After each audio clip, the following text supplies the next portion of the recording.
In fact, check that as Van Helmen up to third now. Off the corner tabletop. Just 0.24 between Bruno and Orlowski. Off the wall comes Bruno. There's Orlowski, who is on screen.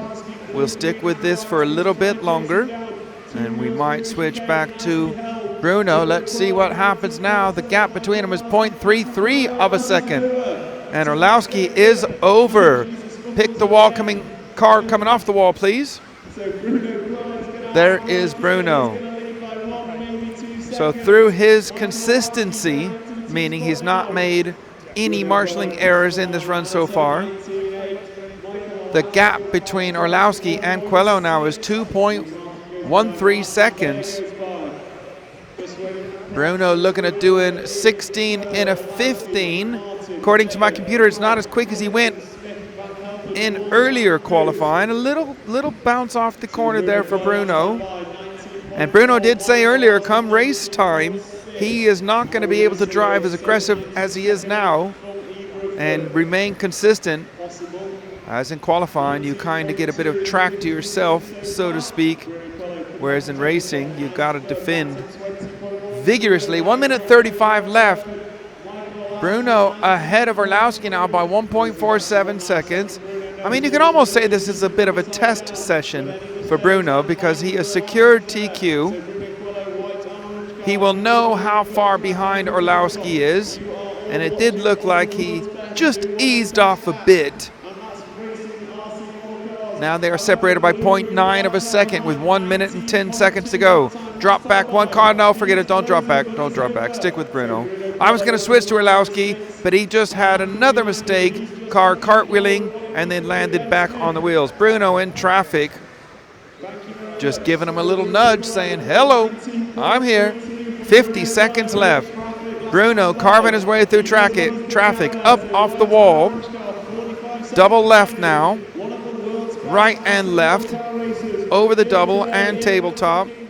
Crossing the line now with 35 seconds to go. Looking at doing 16 and a 16. Orlowski's looking at doing 16 and a 19 after the mistake on the last lap. 30 seconds left. It is Coelho, Orlowski, Martin Bayer, Cragg, Van Helmen, Crompton, Smith, Rawls, Boots. On to the main straight now for Bruno Coelho. He is on lap number 15 of 16. It's been an excellent run for Bruno. Not his quickest run at the moment, but he has already secured TQ. So as I said, it's pretty much a little bit of a test session for Bruno. On his last lap now, time is up. Up the wall and down. Nice tight arc on the wall. Double left. Through the switchback, over the doubles, tabletop, coming around to take TQ here in round number 5 as well.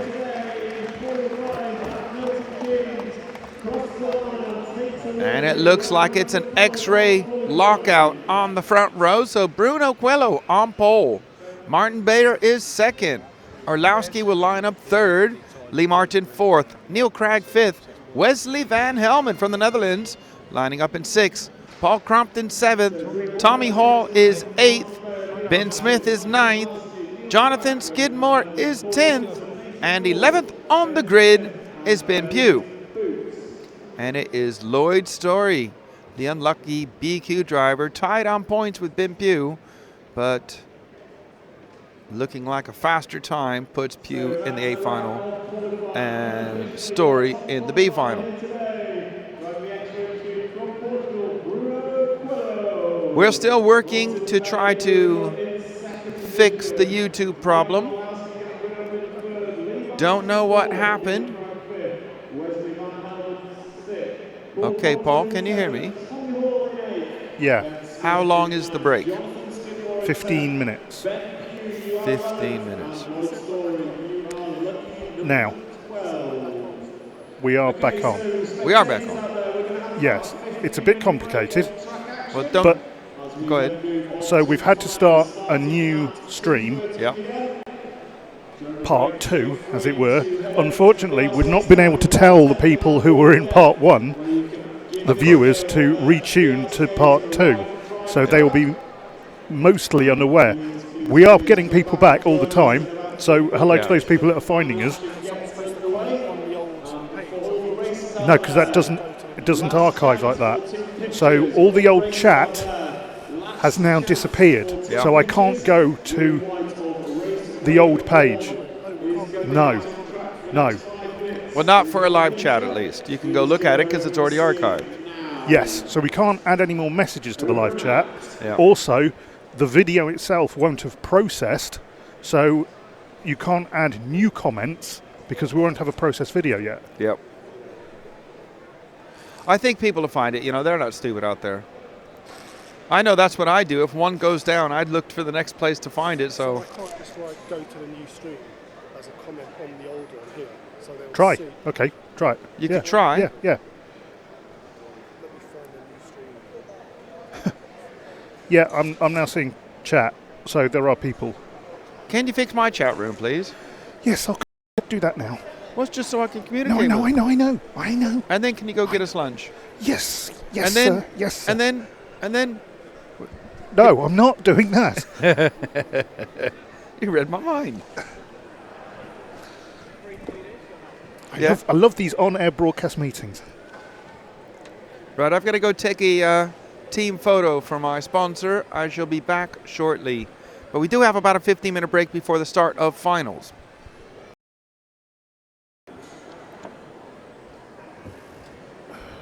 Huh.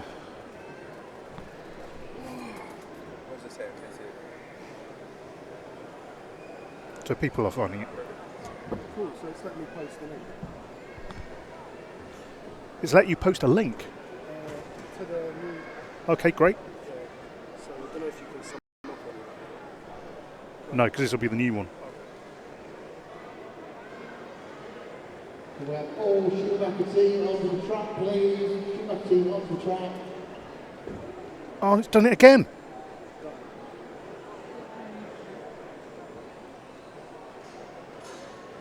Oh, no, it's just saying... I'm panicking. I shouldn't be doing this with the mic on, so I'm going to turn the mic off. It's just gone bad. It hasn't stopped the streaming. That's fine. I wonder if it's just so busy, everyone's sharing network connections.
Where did DC say he was going? For lie down, right, okay. I think we've got about 12 minutes until we start the finals.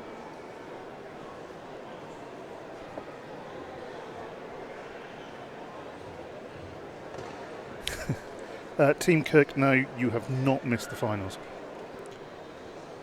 We were only off air about 10 minutes, weren't we?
pictures being taken.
Does anybody know if we're going to start with the first short course A final?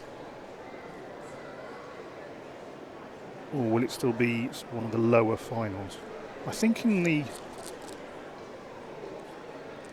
yesterday's finals we did start with one of those.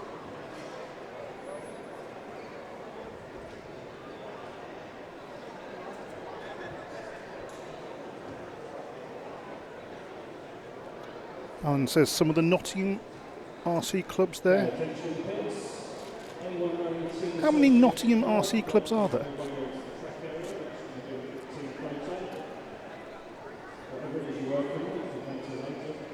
I know there's one near me in Eastwood, which has got a 1/10 off-road and on-road track outdoor. But I don't know what club that is.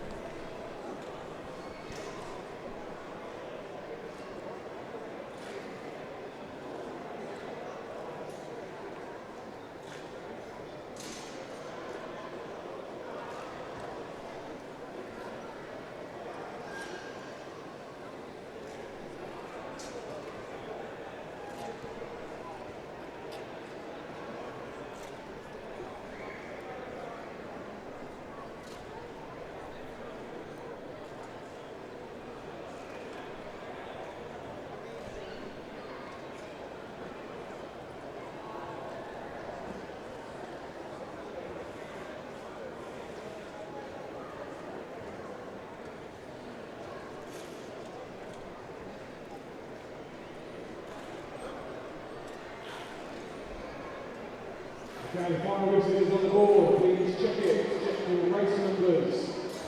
Make sure you get the new race numbers for your cars. First up will be the B5. Eastwood 1 is Broxtowe RC Club. Right. And will there be people from there here then? Not that I'm going to recognise them, am I? Although I did do a search on that guy who has the shop. PBM Racing, which is a couple of miles from Endor and probably a couple of miles from Broxtowe then.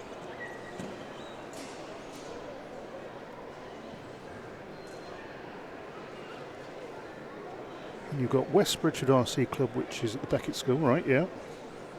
This is all getting a bit sort of local, isn't it? I know what you're talking about, but I expect most people don't. There's also an outdoor track in Bingham.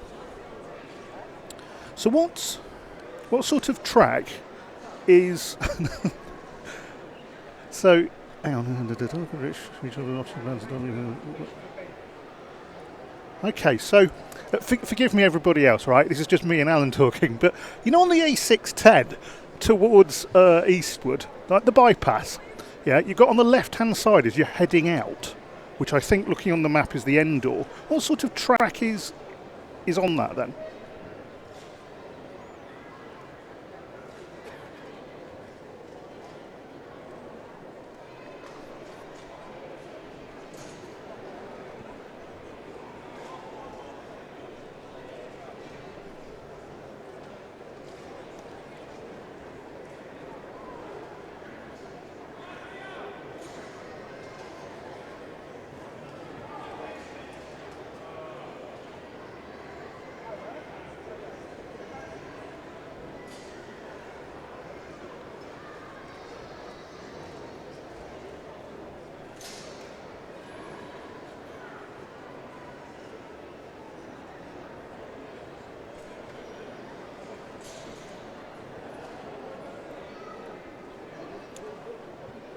8th Astro track. Okay.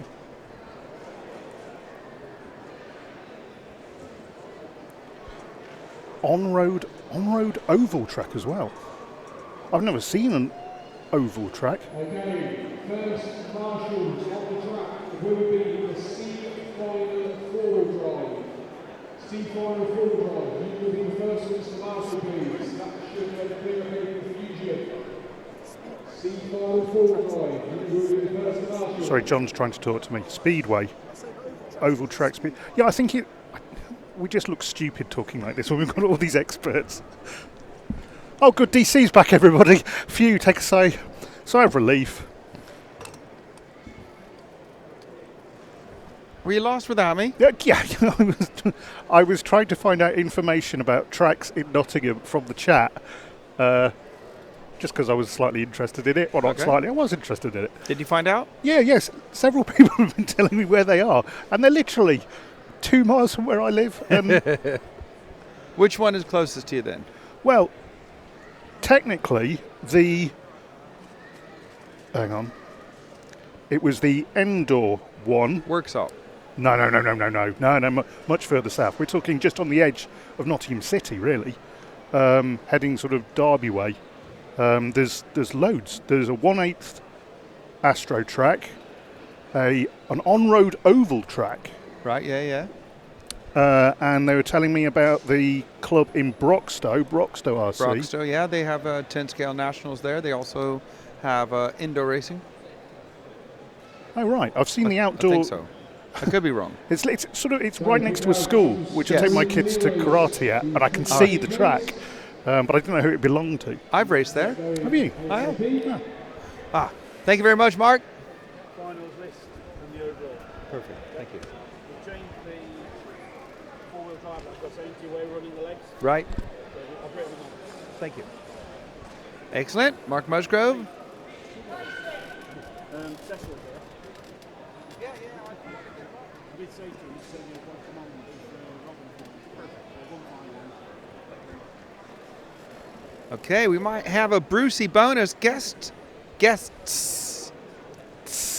Yeah, Plural. there's something going on with my ability to talk. I guys couldn't imagine why. Yeah, I suppose I can let the cat out of the bag. We are going to have Schumacher, Mr. Schumacher, Cecil, and Robin Oh right. Wow. in for a chat. Great. I wish they would have come over during qualifying because I don't really want to compromise covering the racing, but yeah. I think as long as we can watch the finals as they happen, I think we can. Yeah, I mean, I'll do my best to not, do 5 minutes worth. I'll just have to cut them short, so I'm not trying to be rude, but it's difficult for them because Cecil obviously is, had started Schumacher racing. Yep. And Robin, his son, has taken over. And I was pre-warned this yesterday that so many people are going to want to talk to Cecil. So, and indeed it was. And I was just chatting with Phil Booth.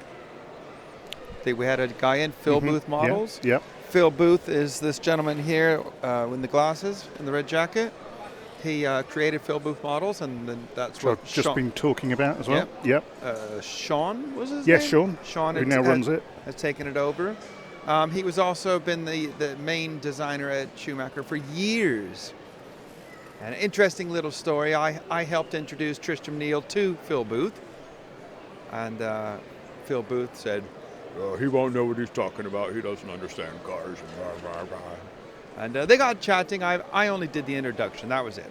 Nothing else, because I saw a sparkle in Tristram's eyes. And now he works with them full time. Wow. Ladies and gentlemen, John Painter's smiling. You must have made it into the C final then. Well done, mate. Congratulations. Thanks for all your chat. Good man. So it's kind of taken a bit of a back step now, has Phil Booth at Schumacher. He's still involved, make no mistake. He's still the boss of the engineering department, make no mistake, but I'm still calling Tristram Neal the head designer. And I'm sure he has passed on an indescribable wealth of knowledge to Tristram Neal. And you know what? He's just a damn nice guy, is Phil Booth. We were just talking about old people, and he reckons at a certain age we should just be terminated. Oh. Are you going to make the end of the meeting, or are you going to be terminated shortly? It depends if he gets his way. This is something that about our sport and being here at a part of meeting like this that I almost find more fun than racing.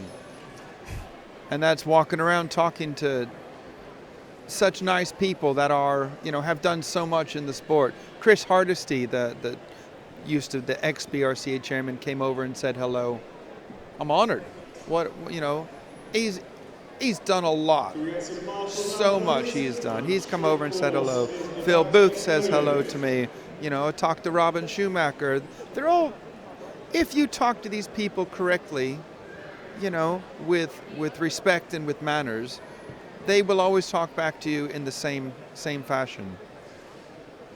And apart from well, let's be honest, there's been hundreds of people I've spoken to, and numerous new friends over the weekend we've made.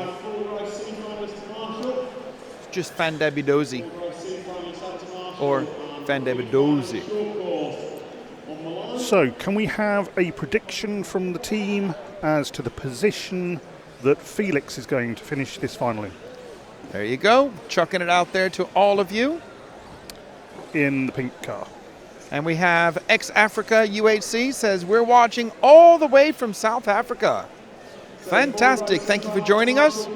Says, good luck to Oliver and Duncan Natris.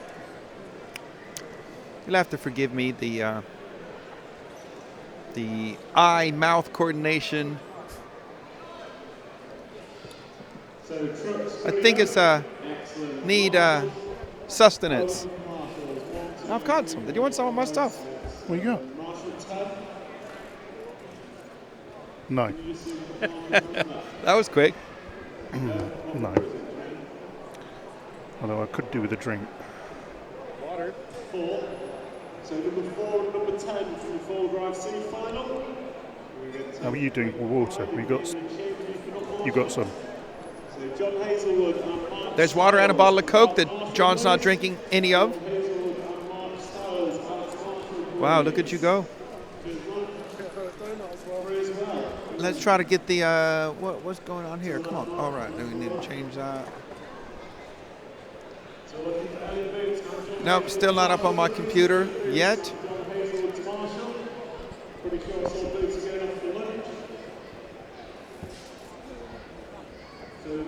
get some volunteers on point 3 and 4.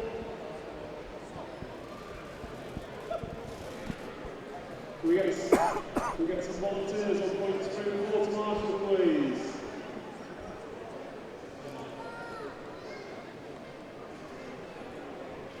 Volunteer on point 3 to Marshall, please. Volunteer on point 3 to Marshall. Don't go. Sound check only. Oh. Well, I heard him say sound check only. That was a sound check. Just shows you how excited these guys are to race.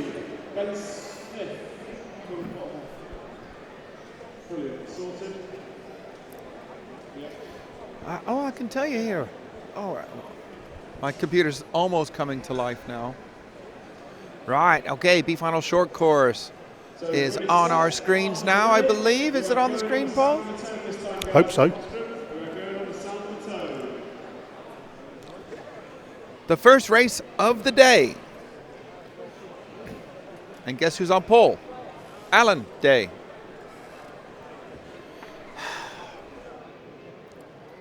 B-Final Short Course. So this is short course off and away. Alan Day. First race of the day. Alan Day out in front. In the black short course truck making a good start. It is absolute chaos behind them. 1, 2, 3, 4, 5, 6 cars being marshaled. 6 trucks, sorry. So let's drop back. Let's watch. Oh, there you go. See? I was going to show you the fight for second. Stay there. That'll be the fight for third. I'll keep an eye on first and second out in front, which are Alan Day and, get this, car number 9, who's over. Now you can see him in the shot. That's the battle for second between Ian Gardner, and I'm going to have to wait. Let's see. It is Ben Lloyd in third and Andy Sawyer fourth. A 5-second lead for Alan Day out front. Ian Gardner under pressure now from Ben Lloyd. On the double left now. Through the switchback. Over the tabletop. Nice driving standards here, I must say. Onto the main straight they go. 3.5 minutes left. Gardner versus Lloyd.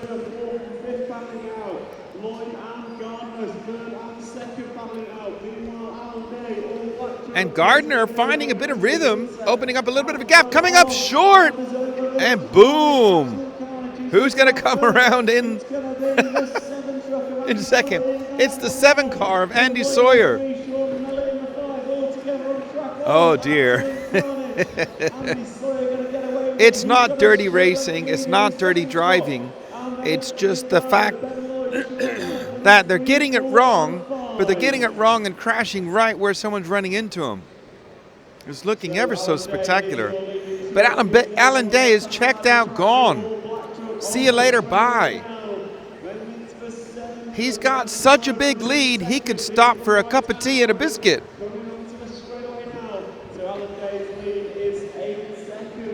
2 minutes and 25 seconds to go. Nearly a 9-second lead for Alan Day over Andy Sawyer. We will switch to Alan Day shortly. We're just trying to show a bit of action, but there's not really a lot of action to show, meaning as far as like some close racing. Let's pick the black car up off the wall, please. There's your leader. 2 minutes left. Alan Day. We'll be getting some action with him because he's going to be in traffic soon. Nice clean lines by Alan. That's what we call the commentator's curse. You just can't make that up, can you? I just watched like 3 laps and he did it perfect. I mean, is that the definition of irony or what? We actually get that on camera at the same time. Perfect. Excellent. When it comes to the definition of commentator's curse, that was it. In traffic now. And the referee is calling the leader through. But he just unlapped himself and the leader just bumped him out of the way. We're just going to stick with Alan. The other guys are scrapping it out for whatever position they're in. There's just under 1 minute to go. Over the tabletop now for Alan. Nice clean lines this time, Alan, young man. Down the main straight he goes. So at the end of every race, please, John, if you could just show the driver's stand. Thank you, sir. 30 seconds left. We'll see if we can, well, I can see who Alan is now. But I want to see if he's going to do, we had some fist pumps yesterday and that sort of thing. Make no mistake about it, this is the B final in short course. Those guys up there, their hearts are pumping. The adrenaline is flowing. As you get close to the end of the race, you struggle to breathe, you struggle to move your fingers. Things don't work. He's coming across to win the race in the middle, light gray sweatshirt, plays on the rostrum. There you go. Does he crack? Oh, there's a half a smile. That's Alan Day. Let's look at his hands. Shaking just a little bit. Well, come on, smile, Alan. Put your hand up or something. No. That's how. That's not like a miserable or an angry face. That is the coming down after concentrating for 5-minute face. Some people can just switch straight into happy and smiling. Others, you know, they have to just.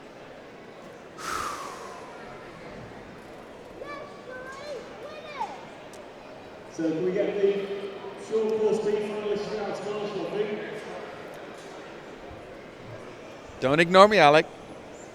I'm just trying to say hello. I'm just trying to say hello. Are you happy with your day?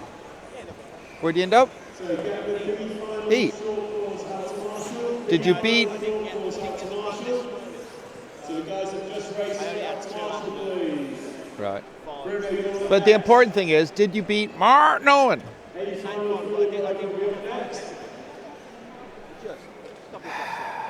Are you gonna beat him in the final?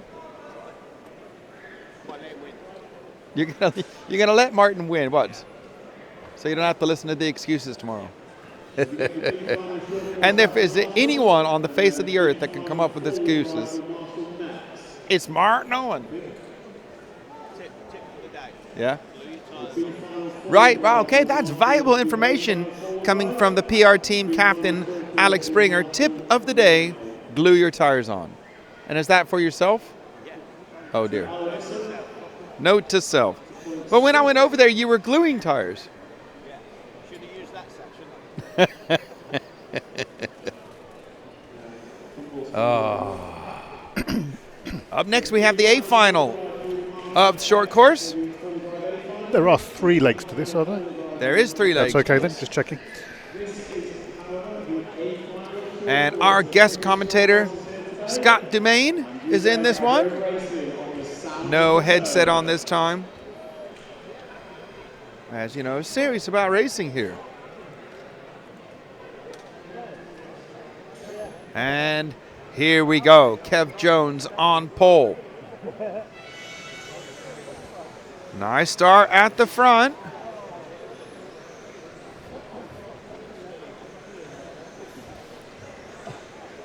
I think, what wasn't Dumaine in the green and white car? So this is your put-all-right short course final. That's where he's looking. Kev Jones out front. It is. He's having a nightmare start, is Dumaine.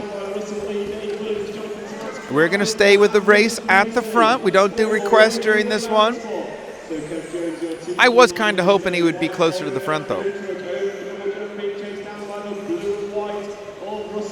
It is the 4 car in the lead now.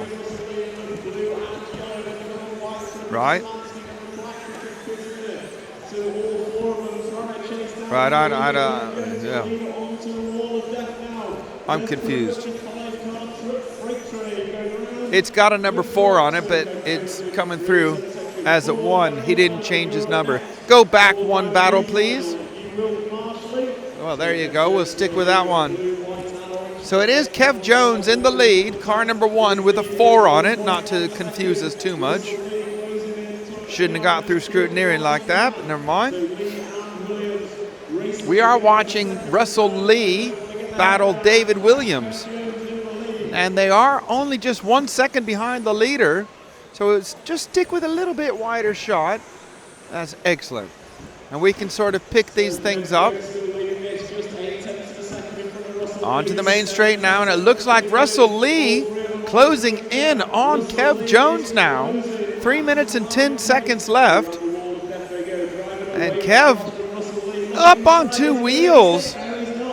And Russell Lee parking it in no man's land. Being the type of vehicles these are, he was able to get out of there where a buggy, two-wheel drive buggy, certainly would have been stuck there. That's going to mean David Williams is second now. But at the front, it is Kev Jones, who's going to be in traffic now. This is where it gets tough for my cameraman. We've watched so many cars over the weekend, it's hard to remember who's doing what and where.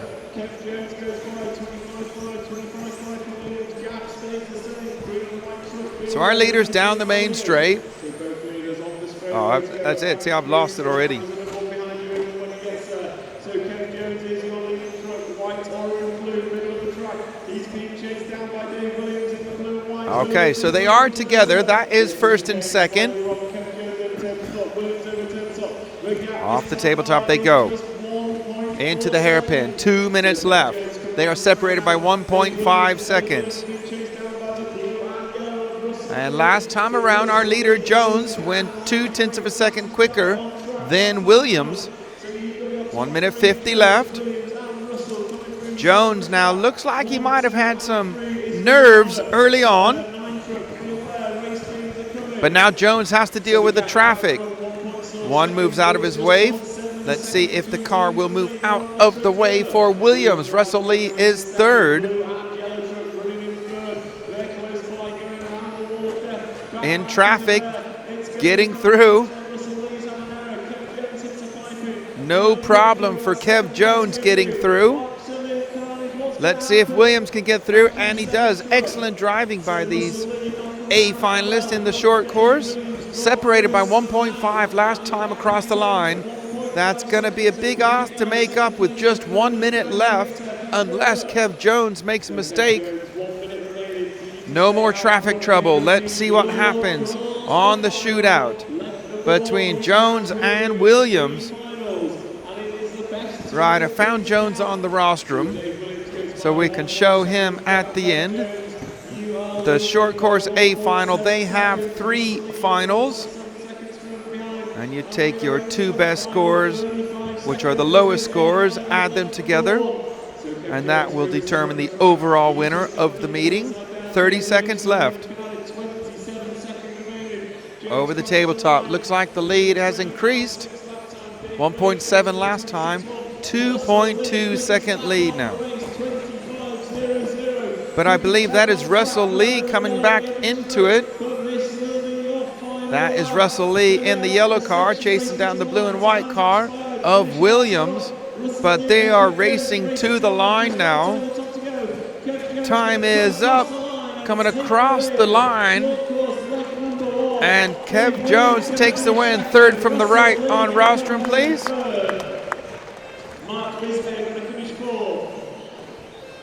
A little bit closer.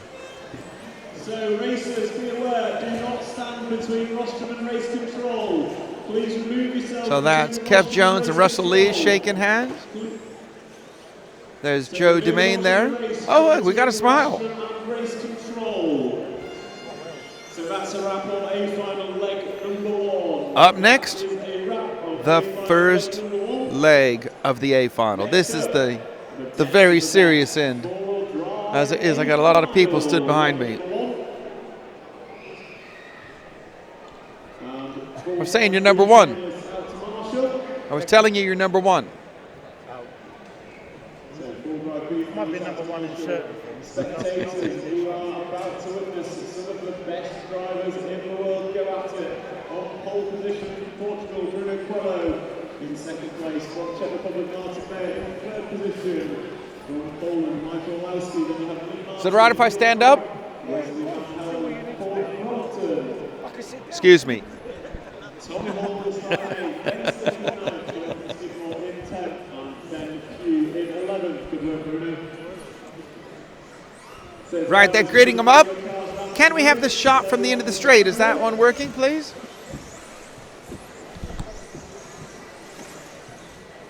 Thank you, Paul. Hey, that was smooth.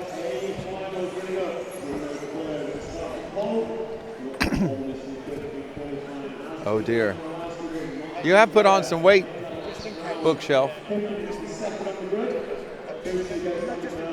Bookshelf was standing on a chair and we deemed it to be unhealth and safety. A health and safety risk.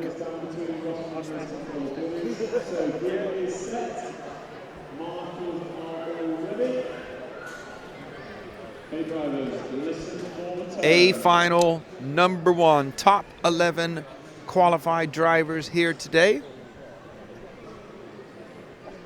Here we go. Bruno Coelho on pole.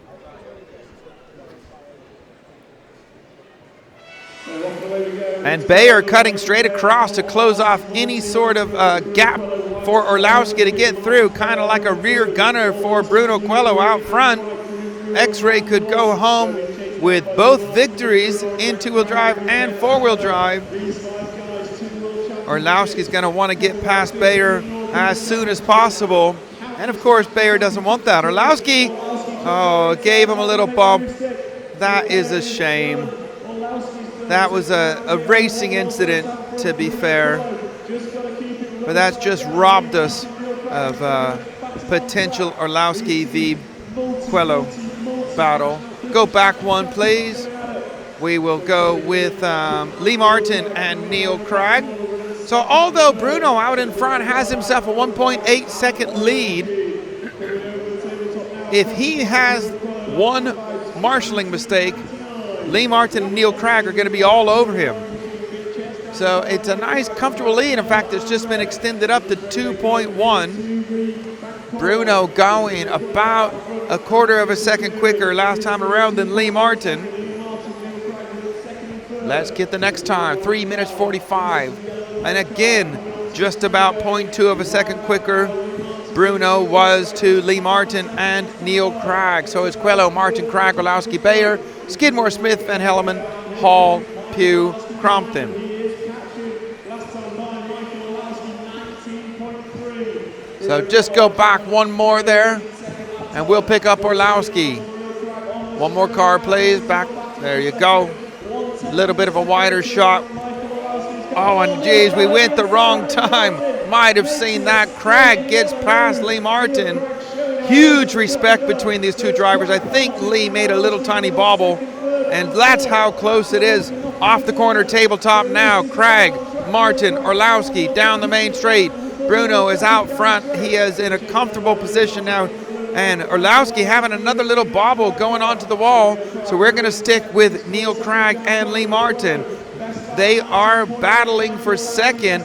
Craig bouncing off the track markings. Over the singles now and on the main straight. Orlowski closed in on them last time. 2.5 down, 2.5 to go. So now Martin is dumping all sorts of pressure on Craig, but here comes Orlowski. Heading for the main straight, 3.7 second lead for Bruno over this battle for second between Craig, Martin, and a soon to join them Orlowski. On the double left now, and Craig so close to the track markings on the corners. One minor, miscalculation, and he could be trapped there. And Orlowski back up in this three-way battle. This is spectacular.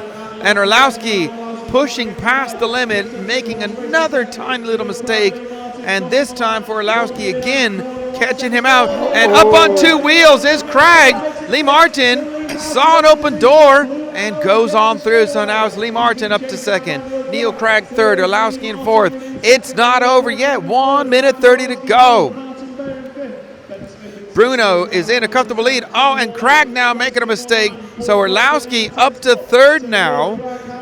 He has 1 minute 15 to try to do something about the gap between himself and Lee Martin. Through the double left they go. 1 minute and 5 seconds left. The lead for Bruno over this battle for second is 5 seconds. Bruno in a comfortable position now. We're going to stick with the action. Although if it's a little bit further apart like this, I'm tempted to switch back to Bruno for the last 15 seconds or so. And I saw a piece of plastic flying off of someone's car. So here's the battle. We're going to stick with this. 35 seconds on the clock. Down the main straight. And again, as we said before, catching is one thing, passing is another. But the passes we've seen have been clean. They have this lap and one more. So 2 more laps to go. 21 seconds on the clock as they cross the line. Orlowski looking left, looking right, trying to dump pressure on Lee. Lee is used to this. He knows how to handle the pressure. Through the double left. And Orlowski just catching the track marking again. It's going to see him drop back. They are starting their last lap now. Looking for a way up the inside. Gives him a little bump. Down the straight. That was not dirty. That's just racing. Over the left-hander. Onto the tabletop.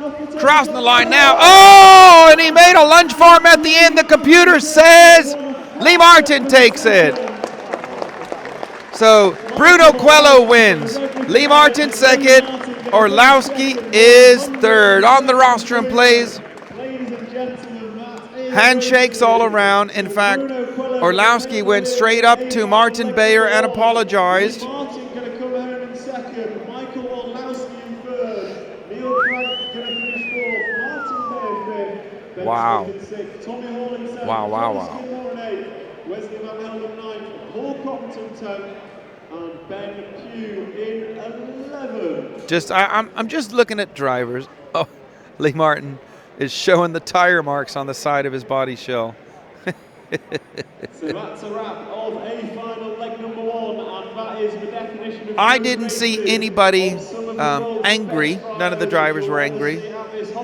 Obviously, Martin Bayer is disappointed that Orlowski tangled with him. I wouldn't say that was bad driving, not for a second. Let's see if we can grab Bruno as he's walking past.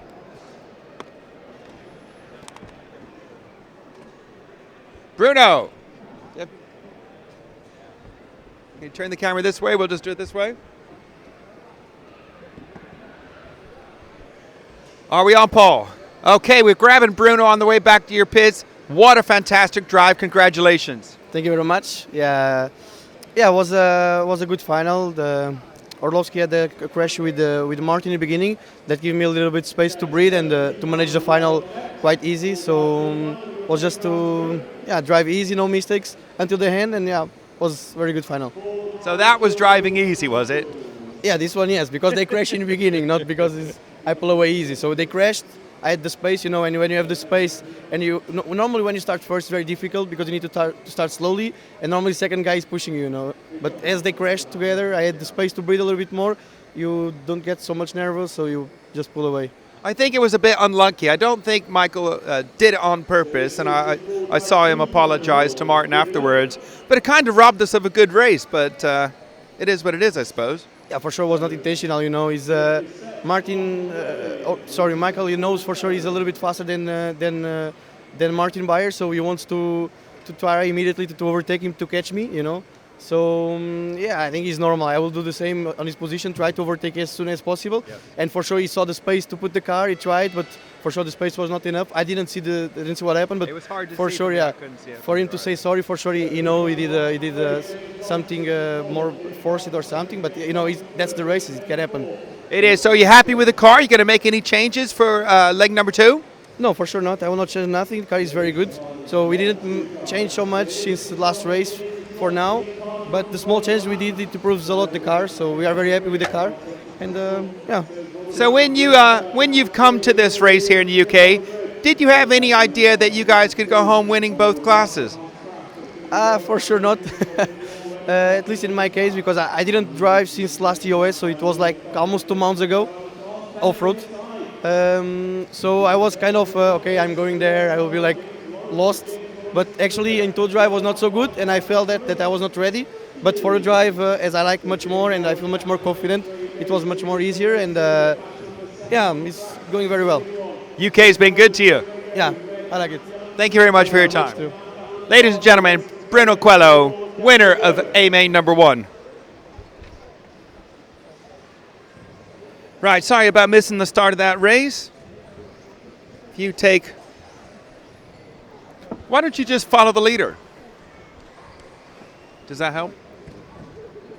Number 1 is in the lead according to this computer.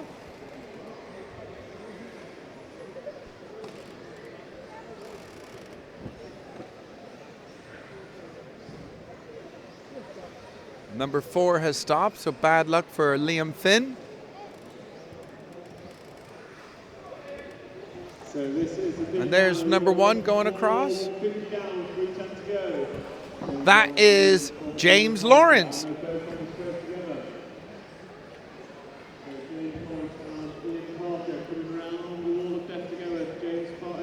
Lawrence in the white and yellow car in the middle of the So the reason there's only a few drivers in this heat, I was just trying to process it in my mind.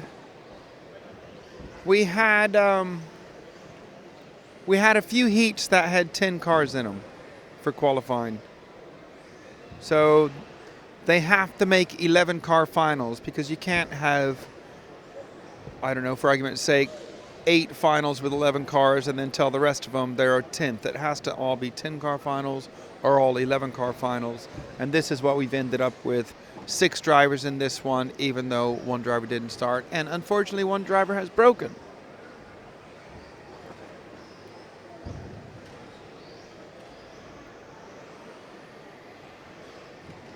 And we have some James Lawrence supporters out there with Sarah Lawrence.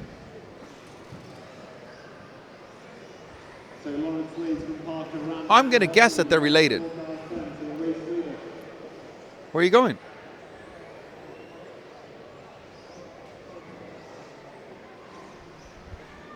So James Lawrence is your leader. And he is going to present on track now. Grey and a white car, orange on it too. Just trying to see what you're doing there. We're going to get the food. Lawrence on the straightaway now is your race leader. Ian Clark in yellow and pink car is your second place man coming over the tabletop. With 1 minute and 20 to go. 1 minute and 20 to go.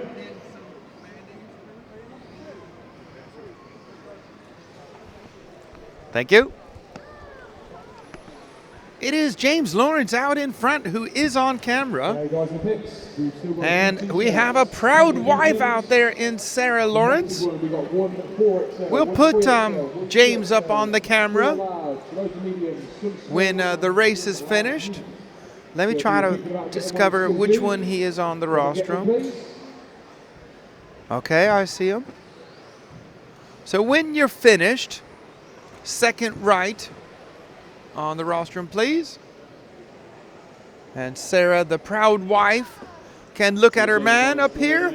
It looks like he's going to come home with the win in the P final. And it's a convincing win. It's going to be by nearly a lap. Well, make that 21.26 seconds. So that's nearly a lap. Oh, made a little mistake there, did James Lawrence. And Edith Castro congratulating Bruno. I'm sure that's what that says in the Portuguese language. Okay, show the rostrum, please. He's going to win. There is James Lawrence. Let's see if he smiles. It's over now. That's his concentration face.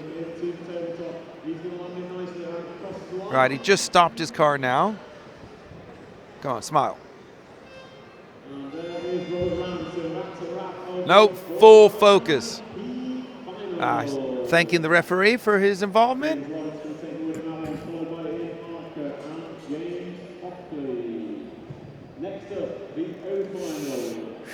There you go then. Up next we have the O final.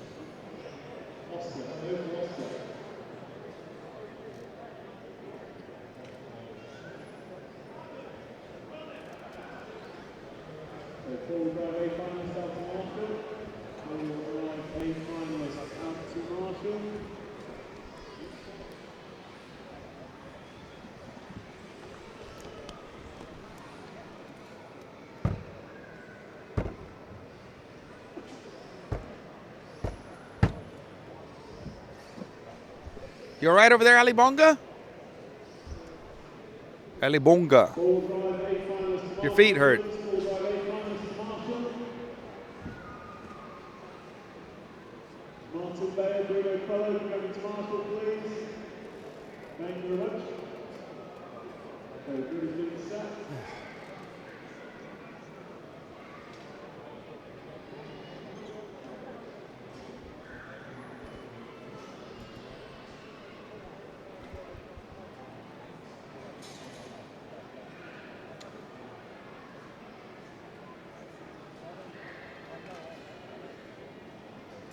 So grid is set.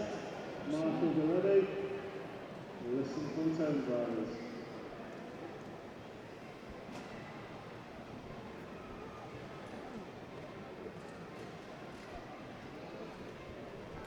Oh, final coming up. Lee Bennett's on pole.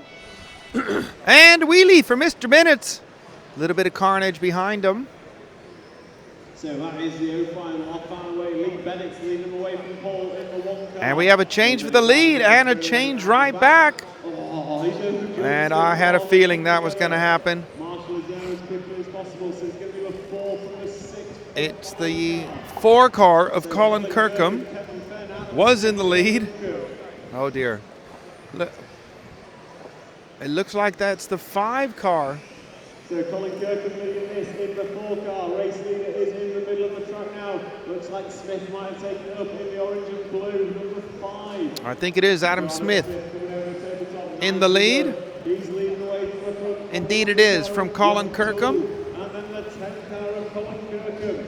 So what the straightaway is. Oh no, check that. Smith from Toole. Then it's Duncombe, Kirkham.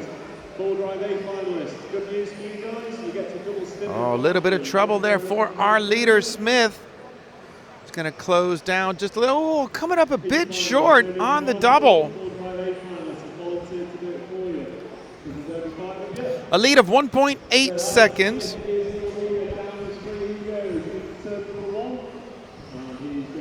From Smith over Toole, then it's our poleman Bennett, Kirkham, Duncombe.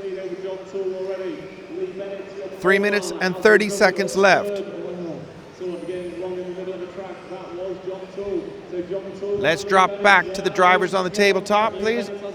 Oh. Cursed them again. They were very close just before we came to this shot.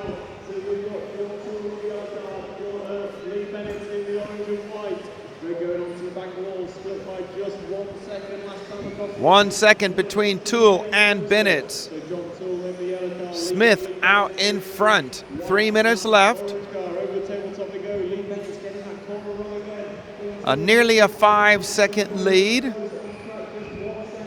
And there's 1.1 between Toole and Bennett. Looking a little bit closer now as they're going up the wall and down. A little bit close coming off the wall for Bennett.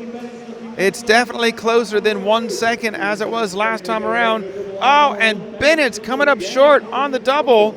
Looks like he might even be giving up a position. Oh. Lee Bennett has pulled off. Don't know why. Okay, 2 minutes and 10 seconds left.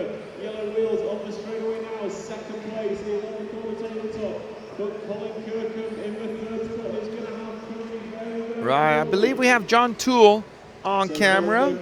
We're going to switch back to our leader as there's no other good races. On the double jump now, please.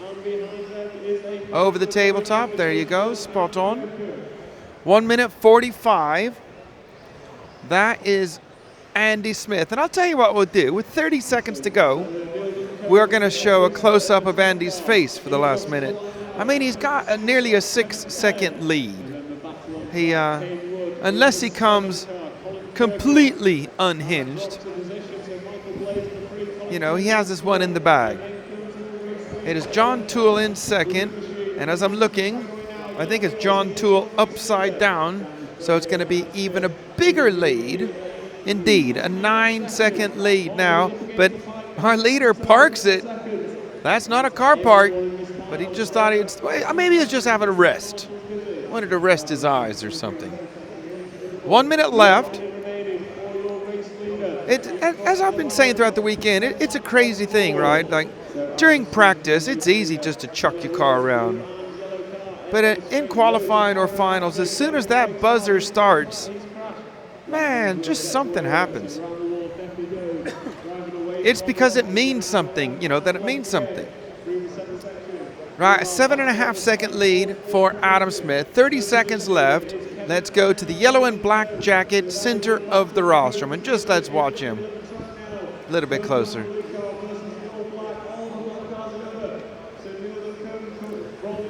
We'll see him as he comes to this side of the track. Yeah, he's got quite a pleasant concentration face. Come together, Kevin Fenn going to get caught up. Go, go, go, go, go. So the other curve But still, back to the lead spot. it's an angry look, isn't it? But it's concentration. Andy's a nice guy. I want to see if he breaks out the smile. Oh, he's having a struggle on his in lap. Coming over to take the win is Andy Smith.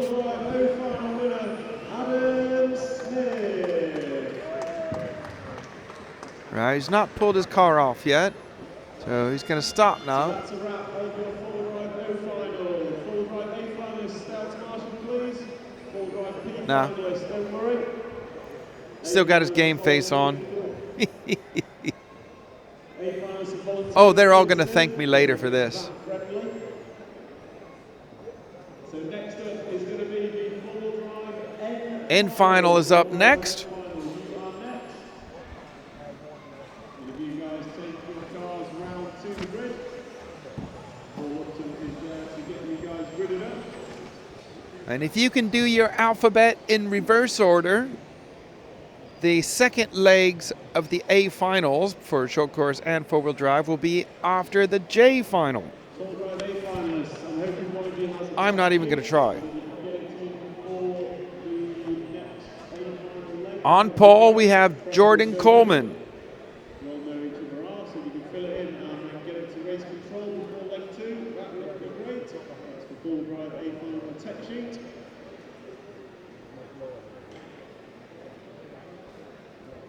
So grid is set. Drivers are ready. Okay, markers, listen for the tone.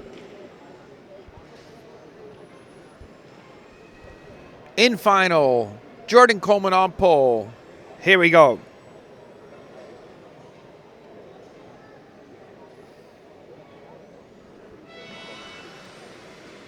Good start from Jordan, getting a little bump. Oh, and then parking it.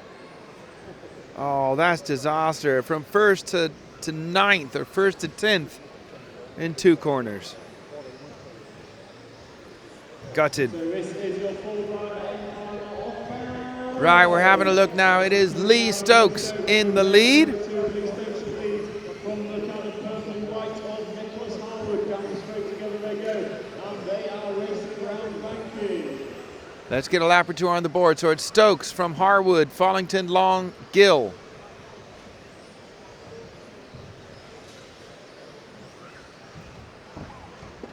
Less than a second between Stokes and Harwood as they go down the main straight. Then there's a bit of a gap back to third place, Trevor Follington, just over 2 seconds.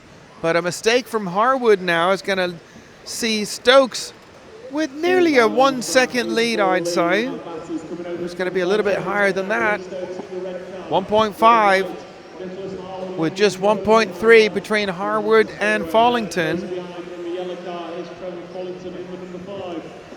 Oh, and again, another car parking it before the wall. So it's going to be Follington up to second, Stokes down to third, 3 minutes and 30 seconds left. 2.8 between Stokes and Follington. Super high line for Stokes over the wall that time, through the switchback, and almost coming up short on the double, getting away with that and over jumping the tabletop there. You saw he had to wait for the car to settle before he turns. If you turn too soon, but here they come. Little bit of a wider shot, please. Thank you. You can see there is second and third. That is Follington and Haywood closing in on Stokes after Stokes had a shaky lap or two. We are going to have a three-way battle for the win here in the in-final very shortly.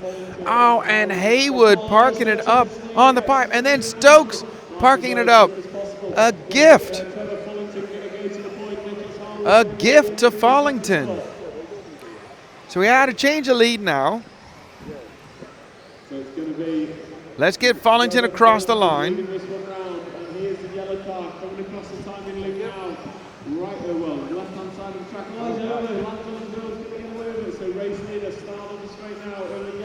2 minutes and 10 seconds left.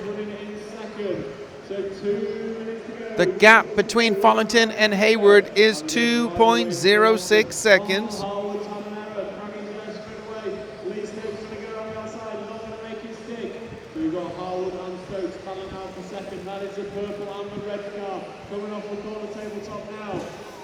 Okay, we've got the leader. It's going to just take you to the battle for second, but we just had another car park up. That's the difficulty. Down here in these lower finals, they have good single lap pace, struggling with the consistency.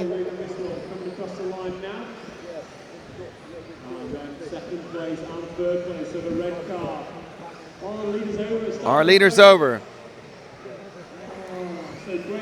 Back one car. Oh, it's gone. It was there a moment ago in my brain, but it's gone. Let me try to look at the numbers again. Okay, so this is the battle for second. You can see in the shot there, that's our leader. So you have first, second, and third there, John.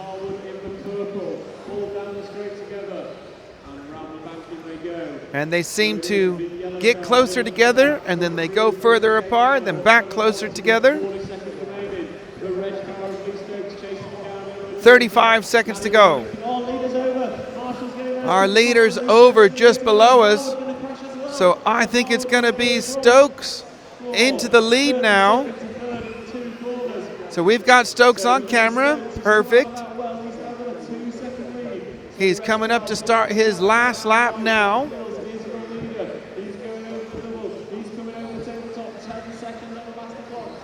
Let's see what the gap is. Oh, and second crashes.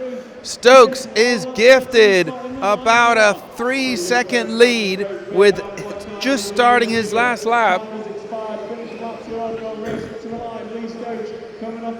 Over the triple, through the double left.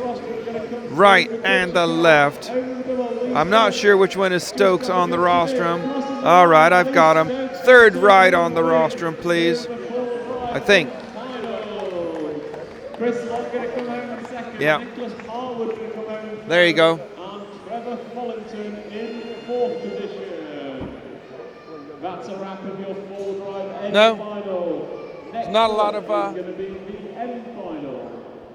not a lot going on there. Well, I've got Cecil stood up here behind me, but I don't see Robin. Someone's missing a drive shaft. Please come and see us. And the end final is warming up. So just take the car. I guess you know her. That's your sister. That's your mom? It's a joke. Ali Bonga's wife is here with his child. Did you tell her that's what we're calling you, Ali Bonga? Is it?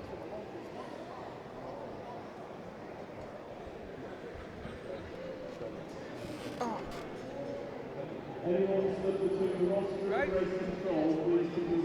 I wanted to talk with you and Robin together. Say again? I wanted to interview you and Robin. Right. So thank you, I don't know where Robin is at the moment. He's out somewhere. I'll find him and come back. Yes, please. So grid is That'd be fantastic. marshals are ready. Listen for the turn. Right, we're just chatting with Cecil Schumacher. Up next, we have the M final. Gary Wright on pole. Boy, these finals are coming fast, aren't they? Good start for Gary. Now I'm going to try to remember all new colors, and it's going to be an effort. But Gary Wright in the lead. White, blue, sorry, well, just giving up the lead.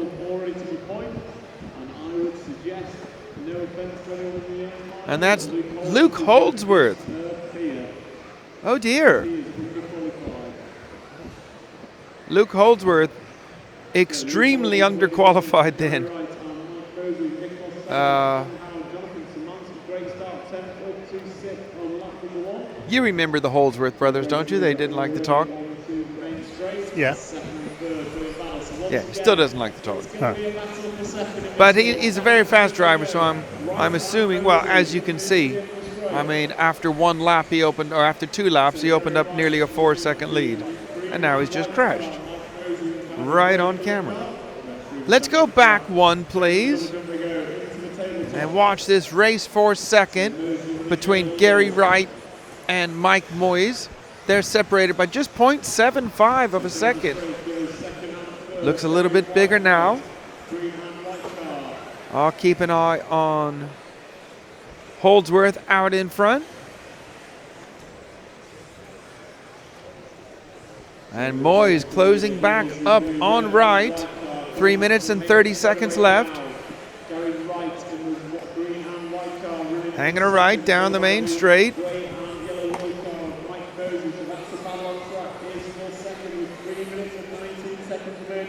And Holdsworth's fastest lap is nearly 2 seconds quicker than anyone else's lap.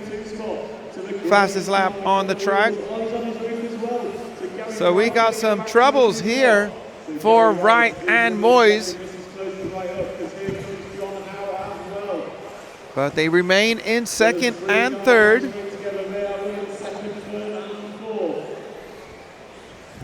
And is it fourth place? John Howe. Looks like we could have a 3-way battle for second with 2 minutes and 40 seconds left.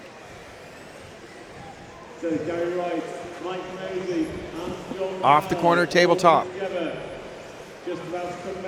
Hanging a right down the main straight they go. 2 minutes and 30 seconds left. And Moyes right with Wright now. Oh, give him a little nibble. Over the tabletop they go. Here comes Howe joining Wright in. They are all separated by less than 1 second. Well, they were last time across the line. Up off the wall they go. Wright, Moyes, and John Howe. Nice race this. 1 minute and 50 seconds left.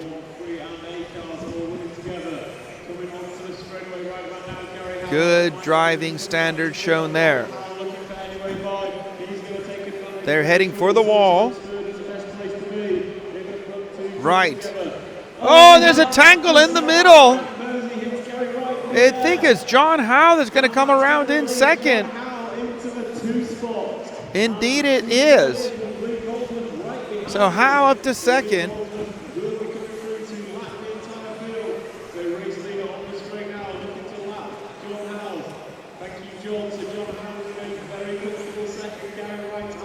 And that's the end of our close racing because it's just gotten past some traffic. I think we'll, 1 minute left. Well, we'll just wait till 30 seconds left and we'll put Luke Holdsworth concentration face up. They're going to like this when they watch it back later.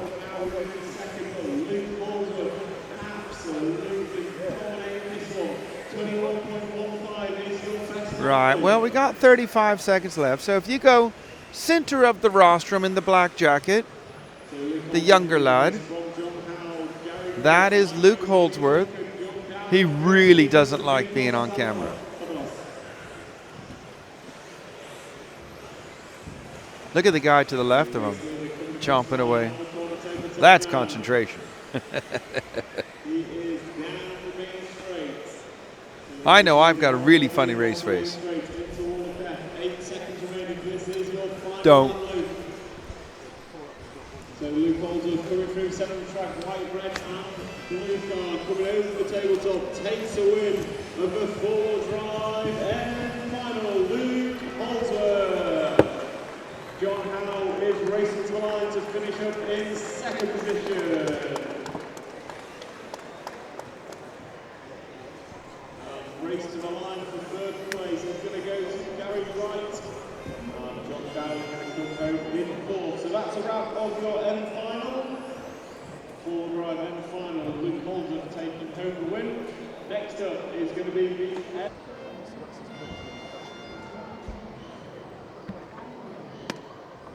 In the semi-final? So, full drive, I'm J final. going to pass you back on the call now, James. So it looks like it's working. All right, I'll see you later. Full drive, J final is next. After that is the A final.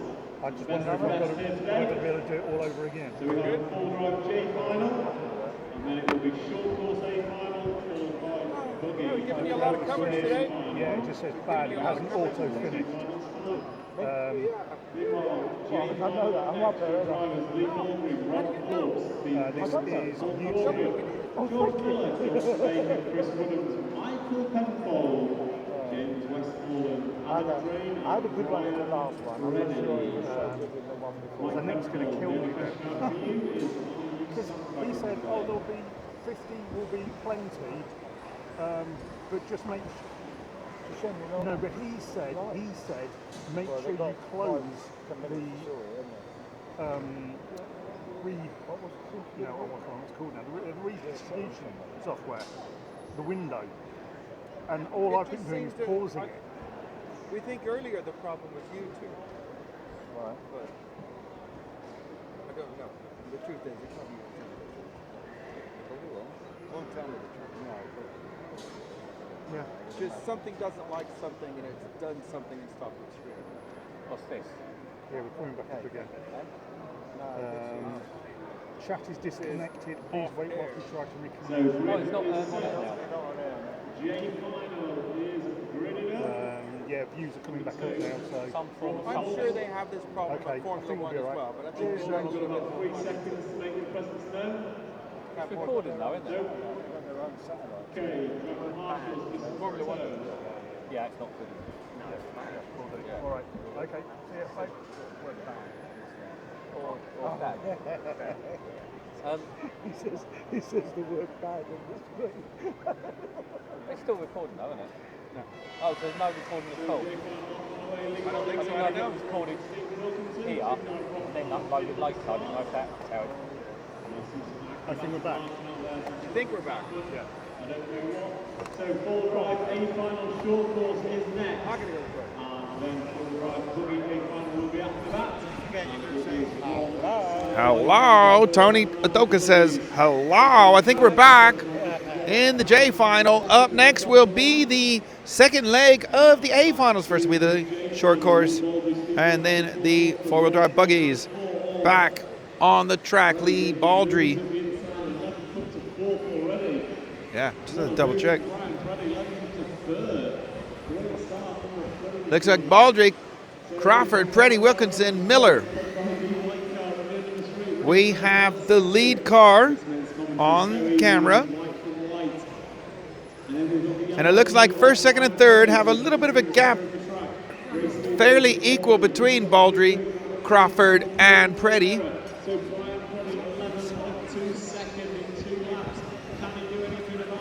It is Brian Preddy up to second now. He is 2.7 behind our leader, Lee Baldry. Through the double left, up on two wheels for Baldry. Here comes the Predmeister.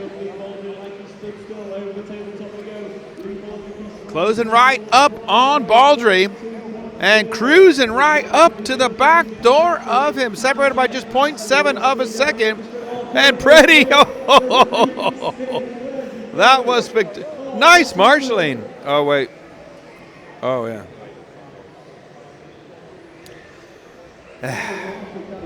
I think Brian Preddy and John Painter are like brothers.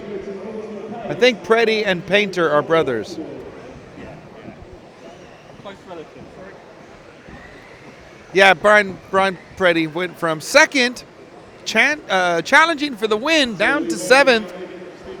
Good marshalling, although I think he got his fingers burned just a bit. We'll see what happens afterwards. 2 minutes and 45 seconds left. 1.1 second lead for Baldry. There's second in your shot just coming through. You can see Wilkinson closing fast. It was 1.1 last time round. It's not 1.1 anymore. Heading on to the main straight now. Separated by 0.57 last time around. And getting a little bobble coming into the wall was Wilkinson. Over the double jump now. Baldry praying that Wilkinson behind him has trouble. Wilkinson cruises up to the back of him. Up the inside. What a move. Baldry now is going to try to fight back. Baldry getting a little bit out of shape. Needs to take a big gulp of air. Try and settle down. Not easy to do. As you've just led 2.5 minutes of a race, and then you give your lead up. Pushing on a bit is Baldry, making a few little, well, the car just bouncing in a couple of awkward ways. The lead last time around was 0.8 of a second. It's more about 1.5 seconds now. And we'll show you the concentration face of Stephen Wilkinson if he's looking like he's going to bring this win home, which he does because the lead now is 1.8 seconds. And it's looking like it might be a little bit more than that with 55 seconds on the clock. Wilkinson, Baldry, Crawford, Woodhams, Drain, Preddy. So Preddy making his way back through the field after a spectacular overtake attempt that saw him off the track.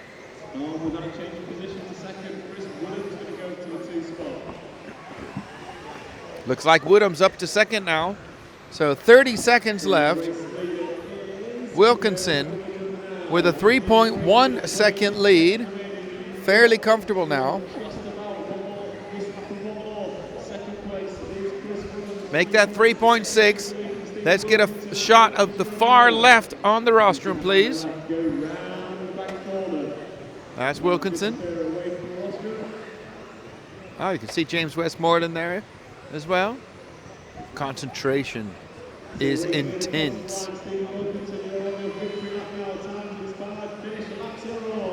And Wilkinson is going to take the win in the J final as second place has already finished.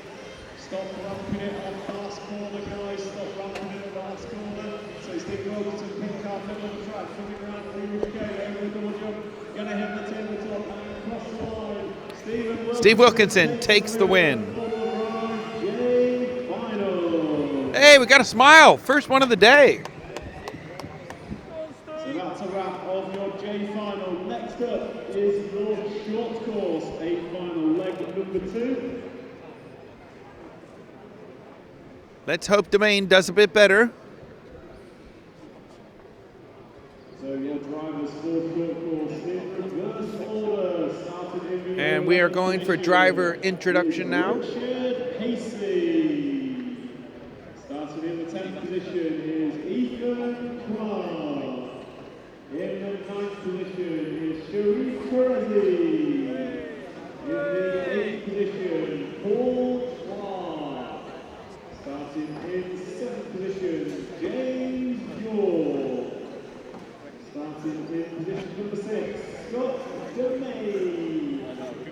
Starting in the 5th position, Jonathan Szymanski. Starting in 4th position, Mark Bismuth. Starting in position number 3, Russell Lee. Starting in 2nd position, David Williams. And your poleman for today and the winner of leg number 1, Kevin Jones. So marshals are ready, just get the grid set and we will go racing for a final leg number 2 of short course here at Milton Keynes. The second A main of short course coming up. Kev Jones on the pole. He won leg number 1. Associated, X-Factory UK and the BRCA. Okay, drivers are ready, marshals are ready. Listen for the tone.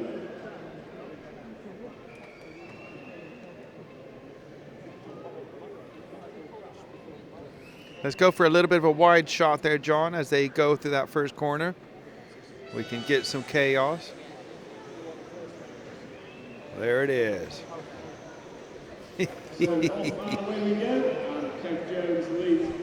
That is the chaos that is short course. And it is the number 4 car. Oh, again, how can he do another run with still the wrong number on his car? Kev Jones in the lead. He's got a 4 on his car, but he is number 1. Just adding to our confusion here.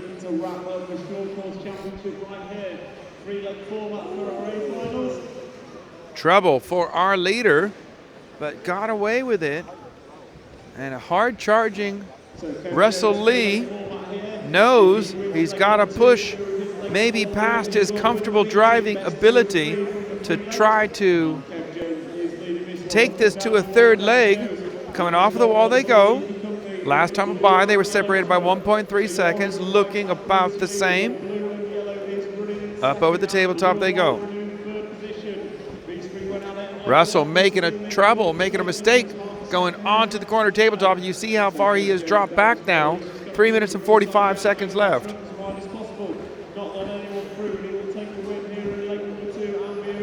And a mistake by our leader, but a champion's bounce off the pipe landed on his wheels.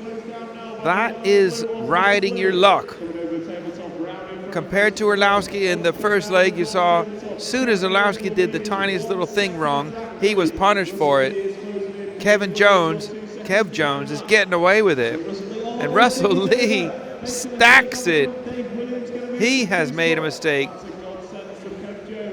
We'll stick with Kev Jones as there's no battle for second nor third, although it is a new second place driver, David Williams. And the gap between first and second is 3.1 seconds. 2 minutes and 50 seconds to go. Kev Jones is the leader, so where is he on track? He's in the center of the track. White, orange and blue truck coming through the center chicane into the double jump. Nicely done. Over the tabletop now for our leader, Kev Jones. 3.1 second lead last time around. Let's see what it is now. It is now 3.3. So he's extended his lead by a couple of tenths.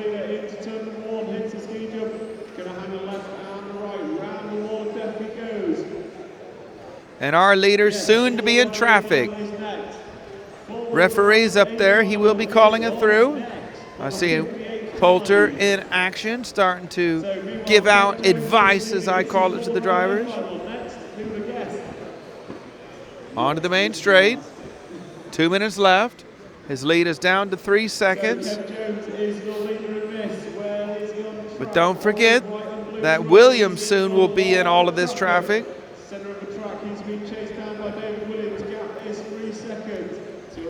Up over the tabletop goes our leader, Kev Jones. A 3 second lead last time across the line. 3.1 second lead now. So it's Jones, Williams, Lee, Szymanski, Dumaine, Pacey, Bissamy, Queshie, Clark, York, and Paul Clark. Ethan Clark and Paul Clark. 1 minute 15 left.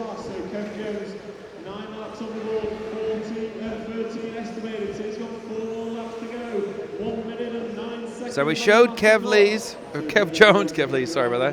Jones' concentration face last time.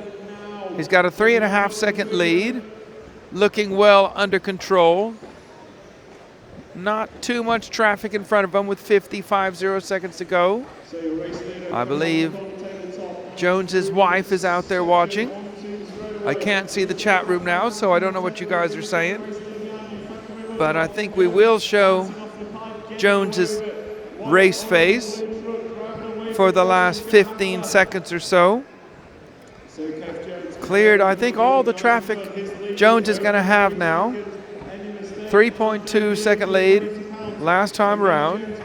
It is now 2.5 seconds. So unless Jones makes a mistake, I can't see it. So goes third right on the rostrum, please. There it is.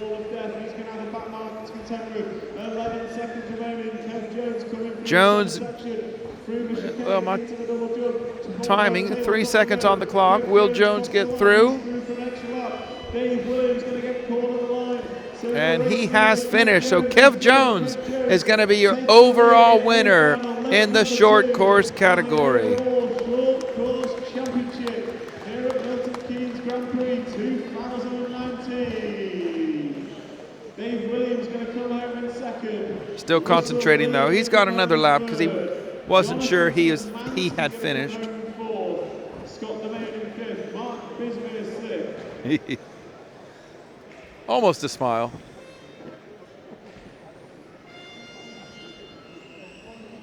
There's the relief. Russell Lee congratulating him. So, full Grand Prix finalist Marshall. Up next, we have the second leg of the A final. So, four-wheel drive, buggy. Bruno Coelho in the hot seat. One win in the first leg. In the first leg, Orlowski was trying to get past Bayer early on, and they had a little coming together. Let's show the rostrum, please, as they come up. So that was Ben Pugh on the rostrum already. Here comes Jonathan Skidmore. He is starting 10th.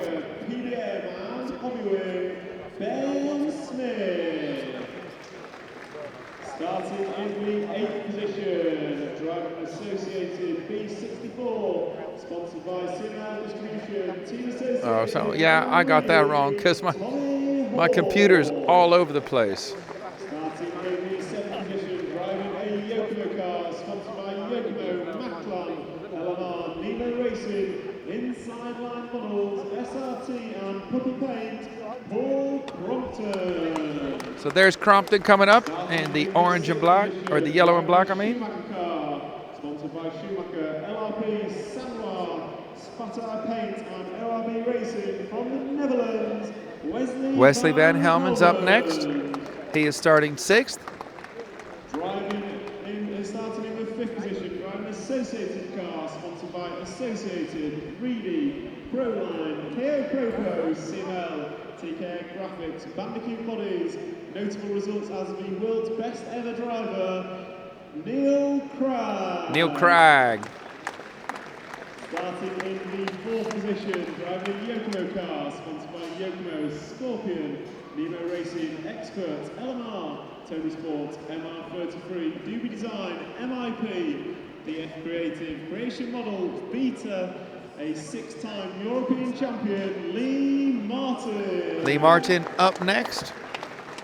Starting in the 3rd position, driving a Schumacher car, sponsored by Schumacher, LRP, Power HD, Aeromax, Sanoir, Tony Sport, Core RC, Trish Bits, Doobie Design and DF Creative from Poland, Mikael Orlowski. Mikael Orlowski starting 3rd. Starting in the 2nd position, driving an X-Ray car, sponsored by X-Ray, Hobby Wings, Sunpadao, Savox, Hoodie, Design and DF Creative, a 3-time European champion and Tour Drive winner this weekend, Martin Bayer. Martin Bayer up next.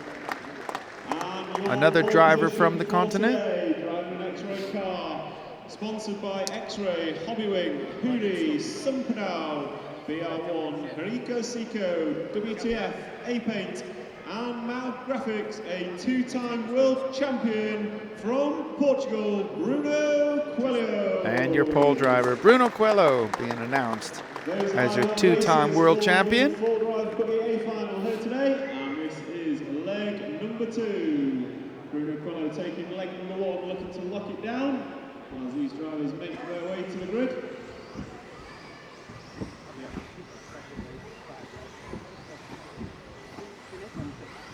As you can see, 2 and 3 deep spectators. So these guys good up 3-leg format. Up in John Lewis, almost every table full, people watching. Leg number 1, so he can win leg number 2. Oh. He will win the meeting here today. Oh, perfect. Martin Bayer, Michael Lasky, Lee Martin, Neil Cragg will be doing everything they can to make sure they take it to leg number 3. So marshals are ready, drivers are ready. Brian, everyone in between there, can move out please. By move out, I mean move out. Thank you very much. So drivers are ready, marshals are ready, listen for... Second leg of the A final.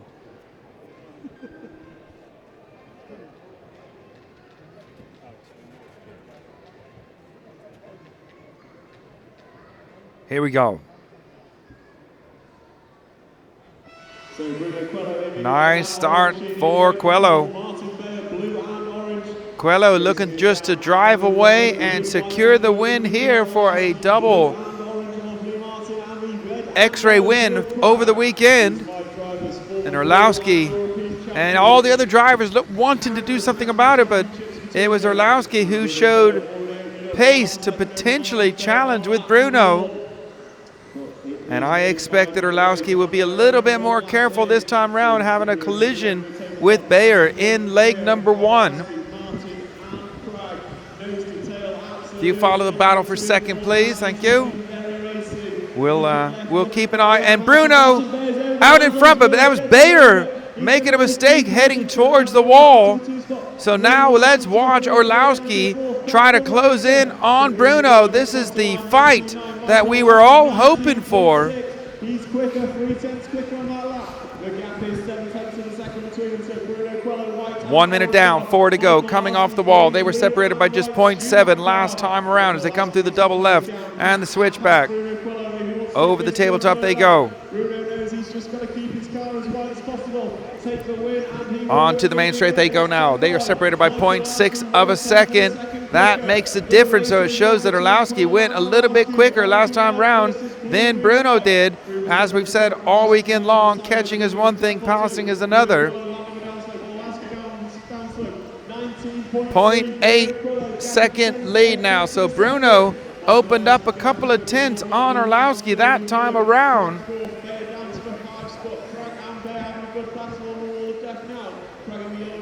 Over the double jump for Bruno and Orlowski. And the lead extended to 1.1 seconds now. So Bruno is putting in some hot laps now, finding his rhythm and opening up just a little bit lap by lap on Orlowski. We're going to have to see if Orlowski is going to chuck everything at it to try to close up on him or just keep in contact. 1.1 between them, so they match lap time around. Orlowski having a little bit of a bobble, getting stuck on the pipe. That's going to release Bruno just a bit more. I'll give you the gap as they come across the line. Lee Martin in third, and it's Martin Bayer in fourth. The gap is 2.1 seconds now. After that last lap, where Orlowski got stuck on the pipe. On the middle of the track now. Bruno through the switchback, over the doubles, up over the tabletop now.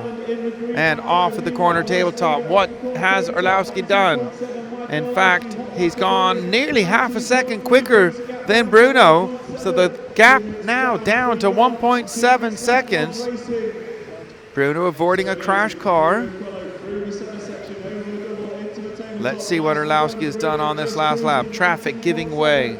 1.6, so a tenth of a second quicker for Orlowski, but he's running out of time. 1 minute 40 left. That is a huge ask when these guys are already pushing at just about the maximum they can. There's no doubt Bruno will be driving, he'll be driving in his safe mode. He won't be, he's still got a bit more he could get if he needed to. 1 minute and 20 seconds left. He can see, this is Bruno, exactly where Orlowski is. It does get a little bit confusing now when you get through traffic, trying to keep an eye on the cars coming up on you. The gap still 1.6, so near enough. In fact, Bruno went a little bit quicker last time round. Looking a little bit closer on the track, and Orlowski up on two wheels again. 50 seconds to go. The gap 1.7 seconds. On their outright pace, that is undoable. Orlowski needs Bruno to have some sort of trouble or a bobble or bounce off a track marking to have any chance. 30 seconds left. We're on the penultimate lap now. Will X-Ray be the double winners? That would be Bayer in two-wheel drive and Bruno Coelho in four-wheel drive. Coming to the UK for the first time racing at this event. Don't think they expected to walk home with all the wins. 10 seconds left. We're on our last lap now. The gap now down to 1.5 seconds. So Orlowski in a solid second, still hoping, looking like Bruno has taken his foot off the gas. Just going to bring it home, up over the tabletop. Bruno Coelho, the 2019 four-wheel drive British Off-Road Grand Prix champion. And you can see what it means to him.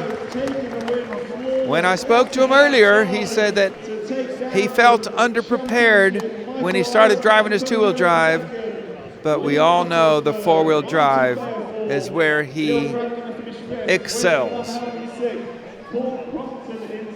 Tommy Hall 8, Ben Pugh 9, Jonathan Skidmore in 10, and Ben Smith going to finish in 11.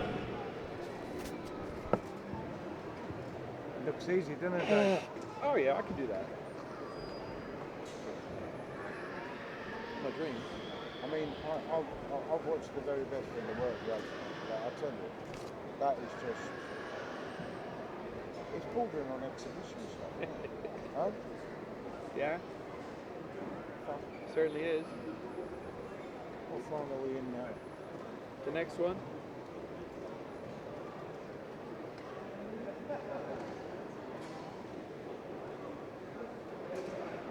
H? Look, and again, Press the button, man. no, look at Bruno's average lap, and look at their fastest lap. Oh my God. His average lap compared to his best lap. That is mental.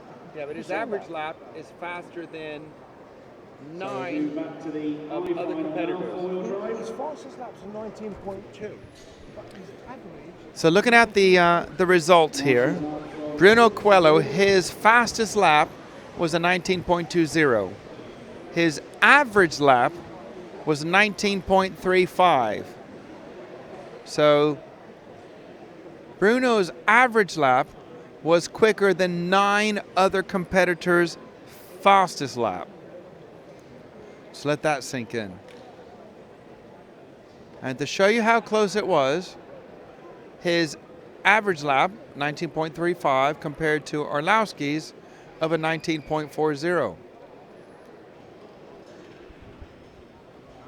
That's just bonkers. I still can't see the chat room, ladies and gentlemen, so I cannot reply to anything.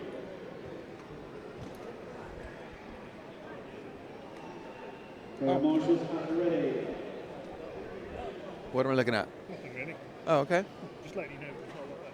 Oh, thanks, Paul.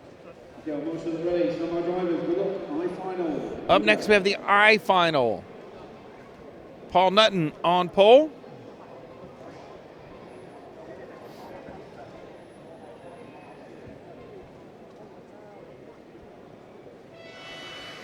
I final underway. Robin Schumacher, Cecil Schumacher, if you are here, could you go to the BRCA stand, please? A good start for Nutton at the front. I believe that's Mark Christopher in second. So off the way in the I-final four-wheel drive, led up by Paul Nutton. And Eugene Galley in third. So Eugene not having a great day. Mark Christopher, And I can tell you part of the reason for that for Eugene. He seated himself in the top heat. And he spent a lot of time moving out the way. And trouble for Nutton. So Christopher in the lead now. Eugene Galley in second. On to the wall of death, up and down they go. Let's see what Galley can do compared to Mark Christopher. Breaking away from the rest of the field, so blue and white car. and Christopher Mark over, so we have a new leader. That is Eugene Galley. We're moving into trophies after the last leg of the A-final four-wheel drive. And this will be his first time on the track today that he doesn't have to worry about moving out of other drivers' way. You saw how fast that A final was. Imagine trying to qualify with those guys. Just forget it. He's made a mistake on the loop. But he's made a mistake. Just in the nick of time as they all come round. And another mistake. So it's Christopher back to the lead. Mark Rogers second, Eugene Mark Rogers is second. Move, Mark Rogers. Oh, it's a little bit chaotic down there. Through the double left now. And the switchback over the double jump. So keep an eye on this one. It's Christopher in the lead. Christopher makes a mistake, so Rogers to the lead now. Galley up to second. Oh, he's off in the scenery. Eugene Galley frightened him into that one. So Eugene, blue, white, and yellow car, black wing coming past the driver's stand now. Is your race leader, number 3 on the car. All right, I see. Sorry, I'm just looking at my computer again. It's picked up a false lap or something and put Mark Rogers in the lead when he's clearly not in the lead. So we had this yesterday, but it is Eugene Galley in the lead. It should pick it back up now. It does, but as soon as Rogers, now I've got to try to remember not to say Rogers. So it's Galley, Christopher, Dunn, Harding, Garrett. Here comes third and fourth, and fifth, sixth, seventh, all together down the straight. And it gets harder and harder to remember all this stuff as the weekend goes on.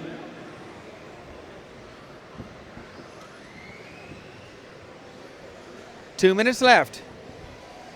As I was saying earlier, Eugene Galley had to qualify in the top heat. You can see that Mark Christopher is not going away.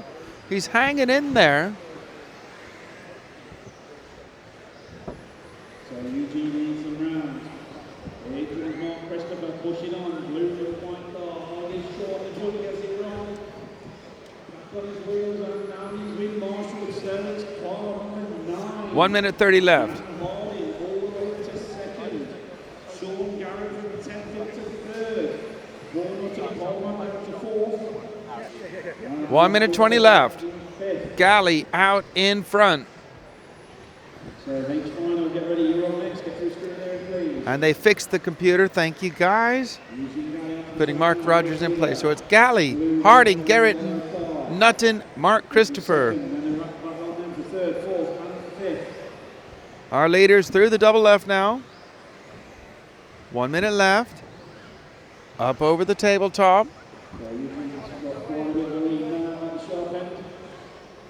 He's on the straight now as the lead just coming past Rose. 45 seconds to go. 5.5 seconds the lead for Eugene. The second, third, and fourth is where all the action's happening. Mark Christopher trying to get on and past Paul Hutton. Off the wall of death they go. 30 seconds remaining, so another couple of laps. Paul, why don't you turn the camera on and let him take a picture of the screen with the track behind him? Orange and blue car. What? Second, third, and fourth. 15 seconds left. Oh, come on. That don't make no difference. Sorry, we're having a chat amongst ourselves. Our Eugene Galley is in solid control of this one now.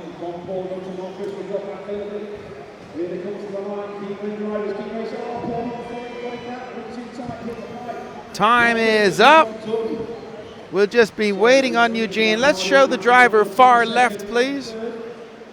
There's Eugene. Look at his eyebrows. Look at the steely determination.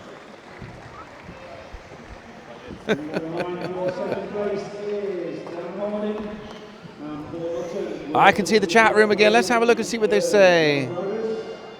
Last 3 hours says, to be honest, A finals nowadays are boring to watch because nothing happens. I disagree. That was not boring. Definitely not. That was fantastic. It was unfortunate that Orlowski made those couple of mistakes, but to watch Bruno put in a run like that is not boring. That was impressive. Magnus Berglund, still very impressive. I still like the longer Nitro finals. More stuff can happen. And yeah, Klinkum. That was a masterclass by Coelho. Outstanding. It absolutely was.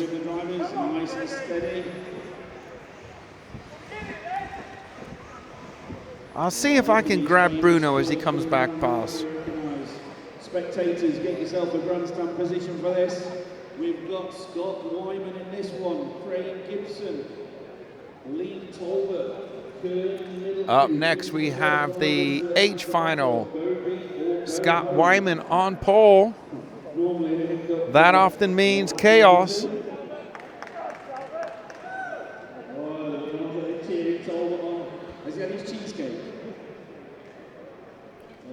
So we got Wyman, Hadley, Craig Gibson, Darren Lewis, Paul Banks, Freddie Russell, Darren Pollard, Lee Talbot, Charlie Saunders, Paul Rose, and Cohen Middlecoop.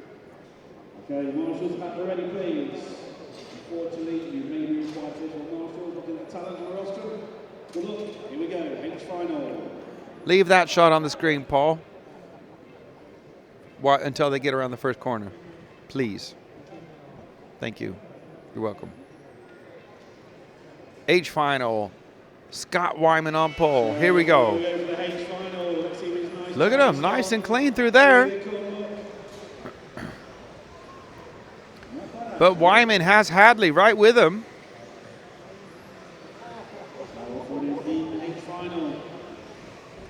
Off the corner, tabletop they go. Hadley looking up the inside. Wyman slamming the door. There they are at the end of the main straight. Heading up the wall now. And Hadley makes a mistake coming off the wall, so we have a new driver in second. That looks like Freddie Russell. Indeed it is. So a good start from Freddie. Starting sixth up to second after 2 laps. That's a great start. The lead was 1.7 last time round.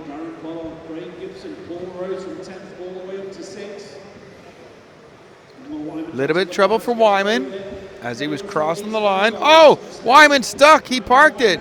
And where's the Russell? Oh, Freddie Russell getting past. Oh, it wasn't Freddie Russell. Something happened to Freddie before he got there. Oh, dear. See you later, mate. Nice to meet you. Bye-bye. 3.5 minutes left. Martin Hadley in the lead. He has a lead of 2.2 seconds. Followed by Rose, Wyman, Middlecoop up to 4th. Darren Lewis 5th. Then it's Charlie Saunders, Freddie Russell, Lee Talbot, Darren Pollard, Paul Banks, and Craig Gibson.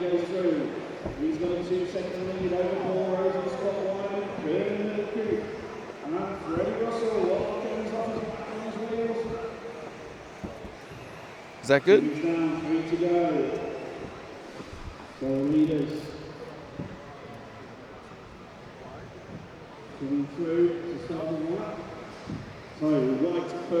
Two minutes and 40 seconds left. Martin Hadley still in the lead.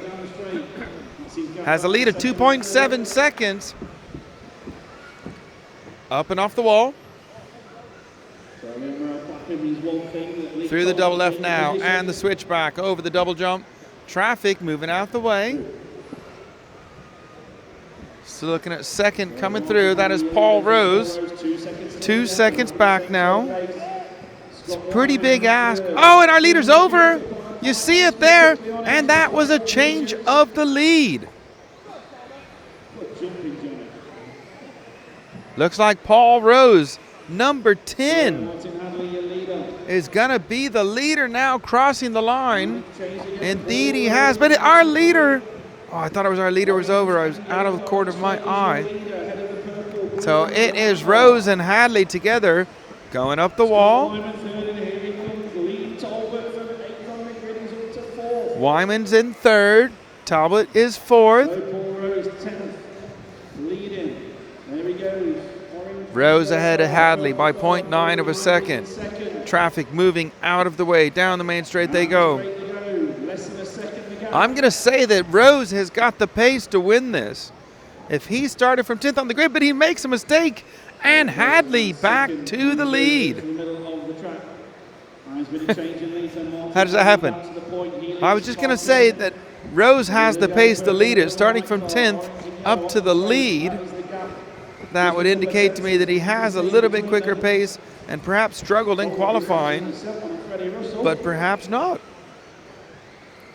It's all ifs and buts.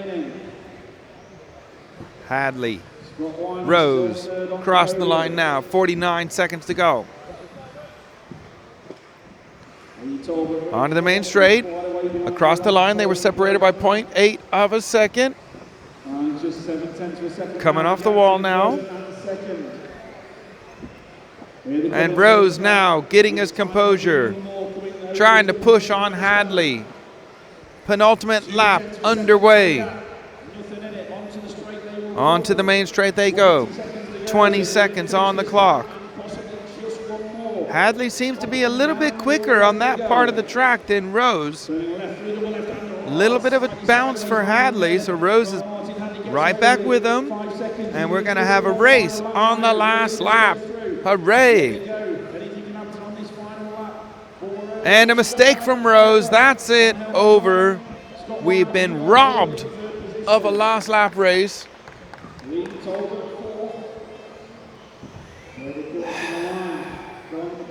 Never mind. Hadley. Martin Hadley is going to take the win of the H final. Second, great effort from 10th on the grid. So that is race over the H final, G final, up next please. Our main finalists, they went to relief. Don't want to put the stint.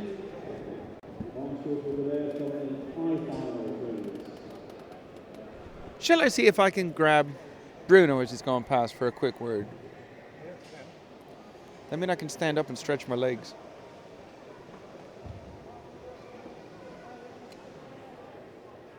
So, G final is up next.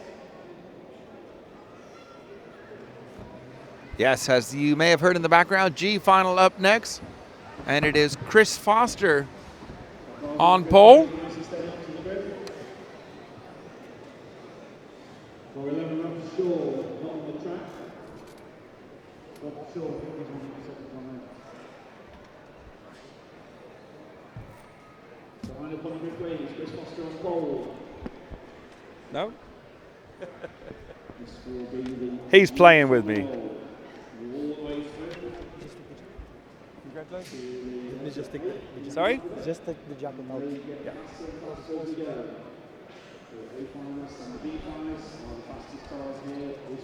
I'm going to have a quick catch up with the winner of the four-wheel drive British Off-Road Grand Prix 2019, Bruno Coelho. Congratulations. Thank you very much. You made it look easy. Yeah, it was this final was quite tough. Martin had a mistake in the beginning that let Orlovsky free to catch me, and he forced a lot in the beginning. But yeah, I had a little bit of space between me and him, so it don't make me a lot in pressure, and I was able to keep that space that we had during the whole final. And there's just on the last laps he catch me a little bit. But yeah, it was a good final. I cannot say it was easy. It was for sure very difficult because I was more or less all the time on the limit. But yes, it was a comfortable final. Yeah. So when you're racing a final like that for the win of the meeting of the championship, out of the corner of your eye, do you keep an eye on, say, Orlowski closing in on you? I cannot really tell you how we do that, but we know the space we have between. We know all the time when we make a small mistake, like we open too much the corner, and we see immediately he catch you a little bit. Then he try to force a little bit more to get that gap again. Yeah, basically we know that. We know, I don't know how, but we know the space between us. So I think your trip to England has been a pretty happy one then. Yeah, it was a very, very good weekend. Two-wheel drive was. So his two-wheel drive is the class that I don't like at all. So still the same thing. But for the drive I really like, and the car is working amazing as always. And yeah, it's for sure the best way to start the year. So will we see you back in the UK at some time? Yeah, I think so. Sure. Well, I look forward to it. Congratulations. Thank you very much. Thank you very much, Bruno. Bruno Coelho, 2019 British Off-Road Grand Prix four-wheel drive champion. That makes it a clean sweep in the buggy class for X-Ray. Chris Foster, 2.5 seconds clear.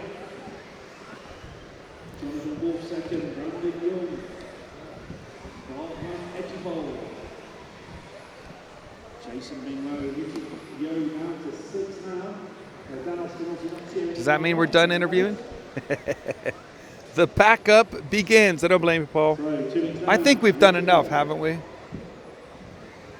Is that the most interviews ever to happen at a RC Racing TV meeting?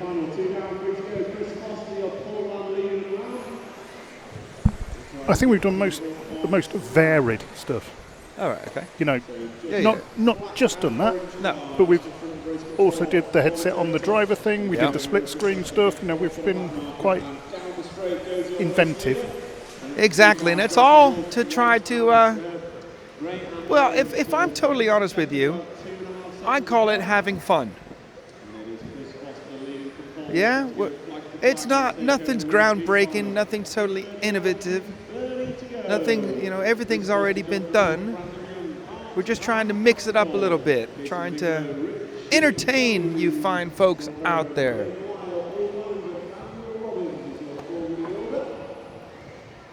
Ah, Ghost Girl. I had your husband come and talk to me earlier. Thank you for that. It is Chris Foster in the lead. A focus on the racing now.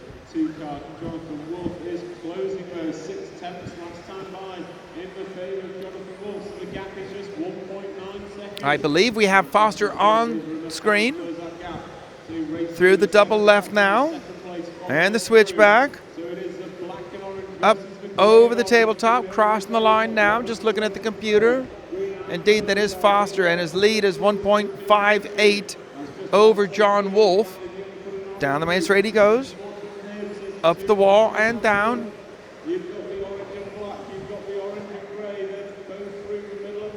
Well, I'm just trying to get my bearings of these drivers.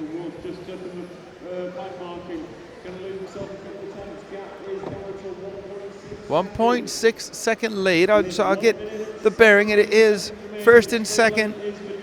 Lion astern on the track, although separated by 1.6 seconds.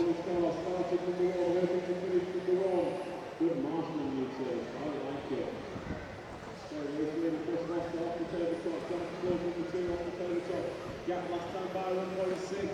Gap this time by 1.4. 1.4 between Foster and Wolf with 50 seconds on the clock. Looking like it's a little bit bigger than that on track. You can see in the background, I'll show you where second is. There he is, just coming off the tabletop as we have Foster on the camera with 35 seconds on the go. And Wolf is over, that's it. Not gonna catch up from that. Let me look to see where Foster is on the rostrum. So Chris Foster's going to have about a 3-second lead now. Over Dudley goes, 19 seconds. You are starting your final lap now, Foster. All right, I got him, Possibly starting your final lap now. I think. So Chris Foster down Yeah, the straight. so let's show the rostrum, please. Black and yellow jacket towards the left, that's it. I believe that's Chris Foster. Driving through the centre chicane now, into the jump. Time's expired, finish your lap. It is indeed. Foster comes home to take Let's see, is he gonna give us a smile? final. Flag to flag victory for Chris Foster. Jonathan Wolf going to come home in second. Brandon Goodman going to finish third. Richard Kerr. Nope. Oh dear. In seventh. Abe Lyons in eighth. Daniel Robbins in ninth. Graham Lyle in 10. And Rob Shaw did not start. So that's a wrap of your full drive G final.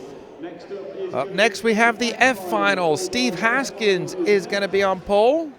Steve Haskins from RC Penguin.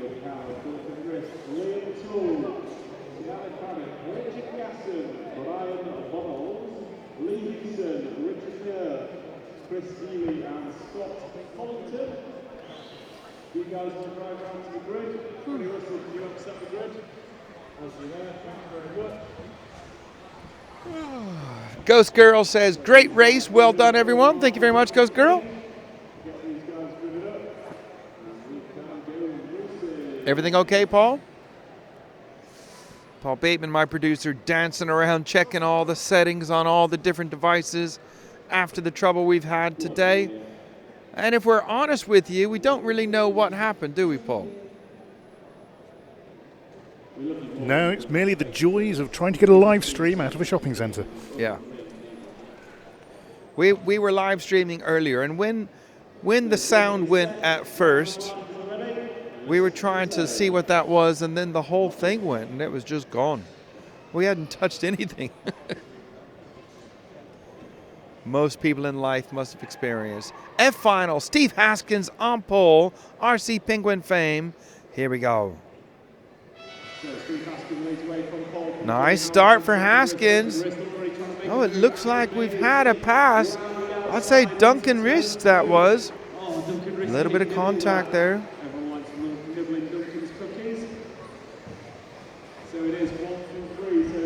So it is Haskins and then Duncan wrist. Wrist is looking nice and quick.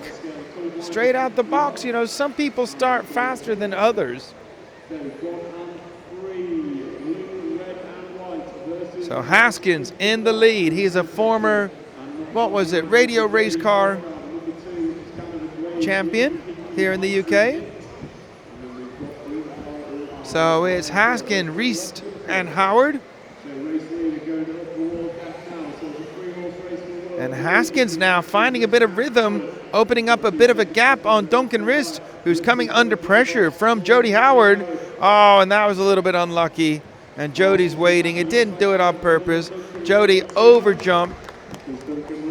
And say that they're getting a applause for that, I think. I'm not quite sure. But, yeah, he overjumped the double. And, well, when you're in the air, there's nothing you can do. You don't stop till you hit something. And it was Howard that hit Duncan Wrist. And Wrist ended up upside down, but he waited for him. So it's Haskins with a massive lead. Let's drop back one, please. You can see the battle from Reist and Howard. Or I think they've changed places. Indeed, they have. So it's Howard in second, Reist in third, and Reist just having a rollover before the main straight sees that little race disappear. 3 minutes left.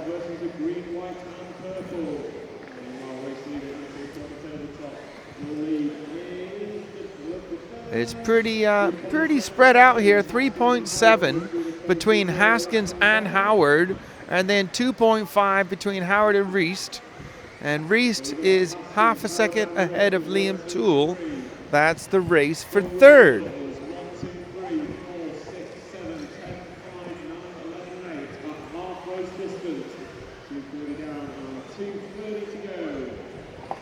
So not really, well, let's look at this below you now. Oh, it's just, it was looking tasty, and then as I said the words, it broke up. But we will watch Reist versus, I think that's Richard Gasson, and Reist chucks it off the track. So that means Gasson is up to third now. So Gasson up to second now. I think we will we'll switch back to Steve Haskins towards the end. I like to, if there's nothing really tasty on the track to show, I like to switch back to the leader for the last minute or so. So we're just watching to see if Howard can close in on Gasson at all.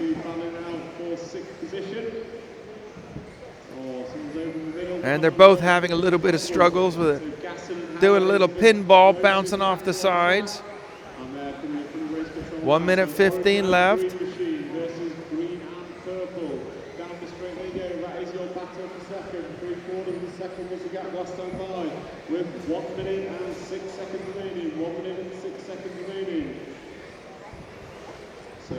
Right, so we'll pick up our leader on the main straight now, please.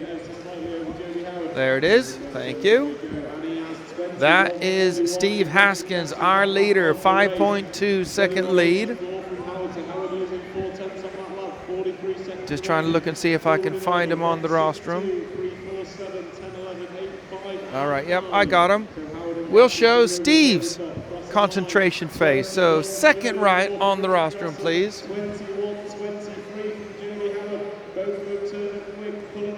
And I would have to pull the camera to him as he's looking to the far side of the track. There it is. There's the concentration face. So Howard looking close. Howard has had a good lap this time around, but he's made a mistake. So Jeremy Howard. So Haskins is on his last lap now. 24 that time by. Jeremy Howard making a mistake. Gap is up. Do you like that? 3 seconds remaining on past the clock. You're up racing to the line, guys. Going for that, you're on. Brian Burrows, you're third. Chris, you are through. So Steve Haskins going to take out the win on the forward drive F final. Ah, a little bit of a smile from Haskins. Look,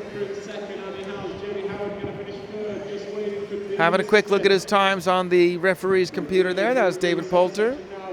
Pink, white and black car. No one's watching. Honest Gunner. And Duncan Riss going to finish in 4th position. That's a wrap of our forward drive F final.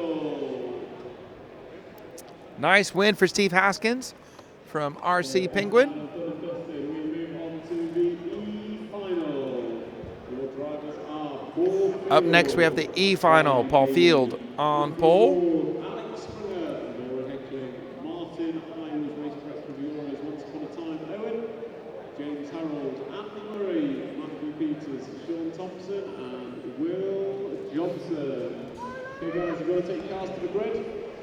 Slowly round to the grid. JBL, do you want to grid up? Thank you very much. Do you mind doing a Hey? He's gone. You know why? Sorry, I'm not sorry, but thank you for doing this. Plastic. I don't see it. Thank you very much. No problem, thank you. Thank you. Drive better, would you? Yeah, I know. So this is the four-wheel drive E-final. Gridded up, marshals are ready. So listen for the tone. Just chatting with Scott Demain. Just coming to say if he doesn't see me, thanks for everything. And I said the same back to him. E-final, Paul Field on pole. Here we go. And Springer straight off the first corner. And bad luck for Springer, that's for sure. Nice start for Paul Field, though.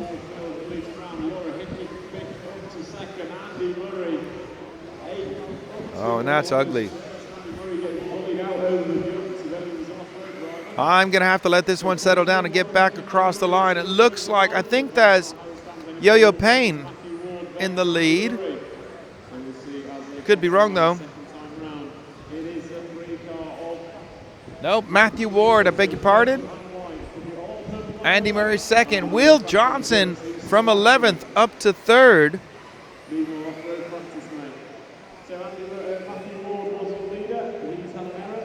Just go back a little bit.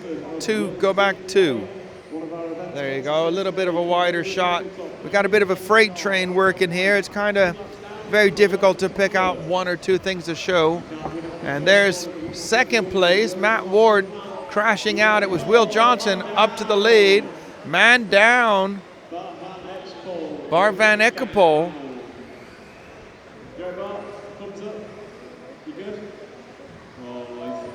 That is good, because I know not too long ago Bart had an accident at work, and he's had all sorts of surgeries on one of his arms and shoulders.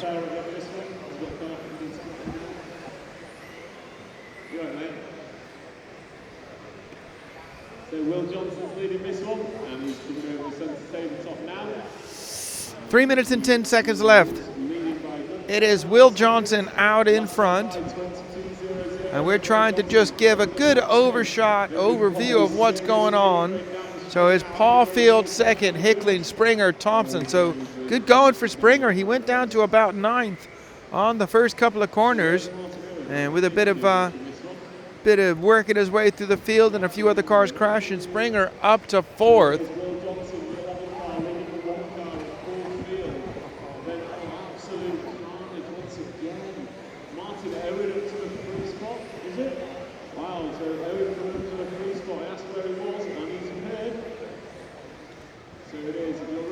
Oh, and as I look away, Springer back to third last now.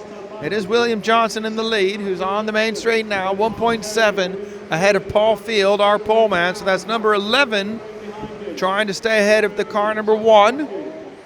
That tells you a little bit about how this race has been. Field is over, having a champion's roll. We're trying to still focus on some action. It is between Johnson and Field, just under 3 seconds.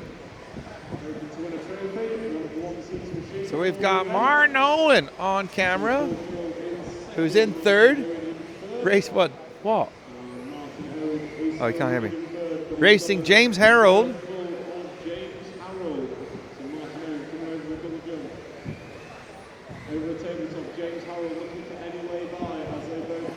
Nice little race this here. 1 minute 30 left. Still 2.7 from Will Johnson to Paul Field. I'll keep an eye on that. We'll switch back to it if it gets a little bit closer. And it looks like Harold has gotten past Owen. So we had a tractor beam crash for Will and then Field.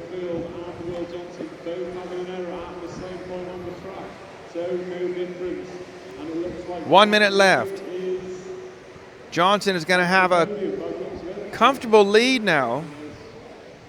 A 3.1 seconds with 50 seconds to go. So that is Field battling with Harold now. Johnson is down the road a bit from wheel speed, although he's just had a little mistake. Got away with it though.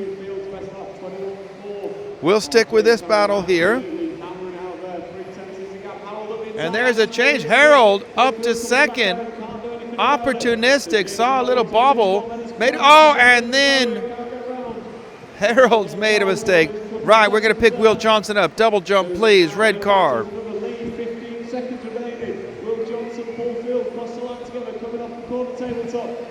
Oh, no, that is the battle for the lead.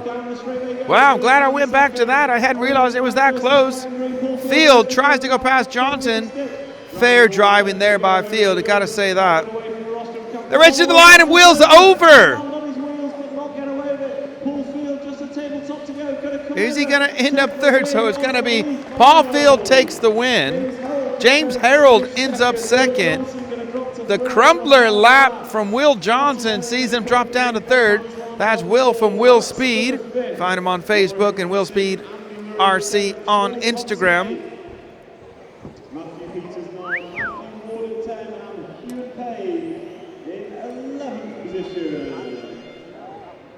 I'm not going to talk anymore.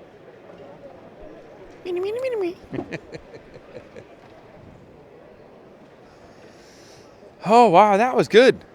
Well, I feel for Will, that's for sure.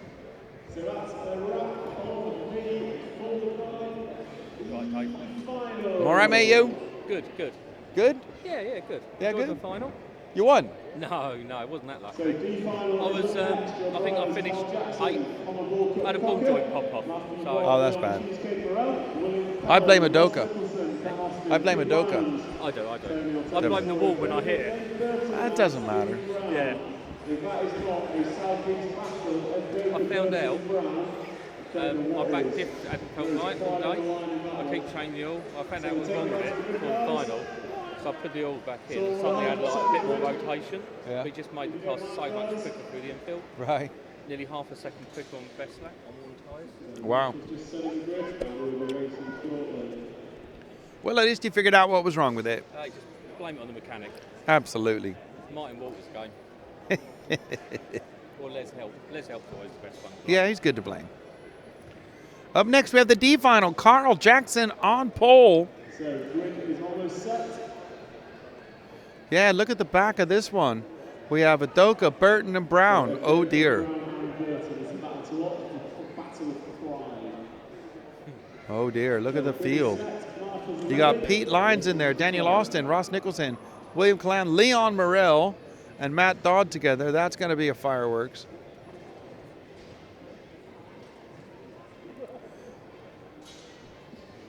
Carl Jackson on pole, D final. Here we go. Good start for Carl. Nice quick getaway, nice and positive. Through the double left, had to wait a little bit turning in there. Just kissing the second, the landing ramp on the double. Jackson just runs the pipe, Cocker looking for any way through, looking for the inside, looking around the outside, not going to make it stick.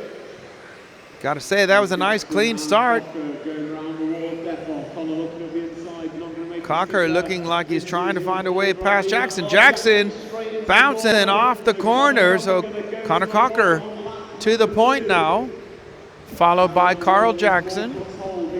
No, check that, followed by Leon Morel. As I spoke before the computer had caught up, and Leon's had a mistake. Drop. Yep, you're on the right one, thank you.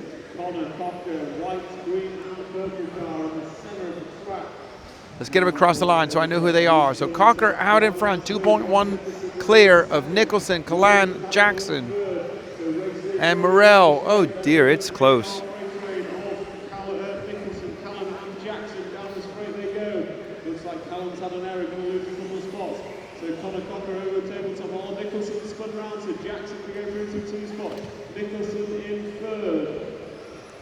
Then it's a big car, then Dan Austin, then it's absolute freight train, Dave Burton to 6 spots. So it's Cocker out front, 3.8 clear of Jackson, Nicholson, Morel, Austin, and I think Burton's not too far back of this.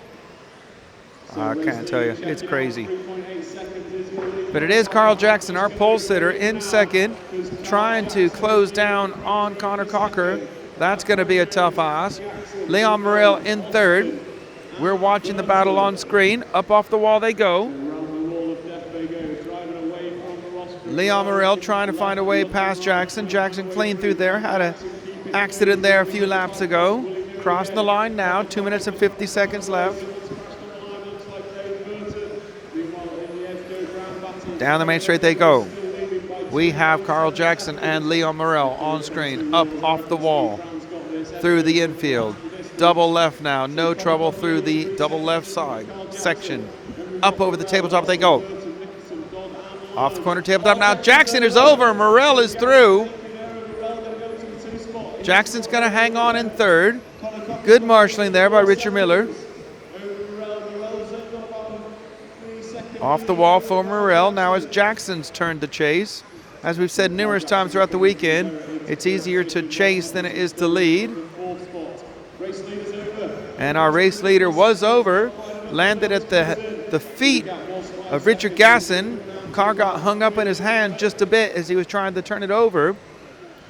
But he had a 5-second lead, so still a comfortable lead, probably best part of 3 seconds at least. Make that 2.85.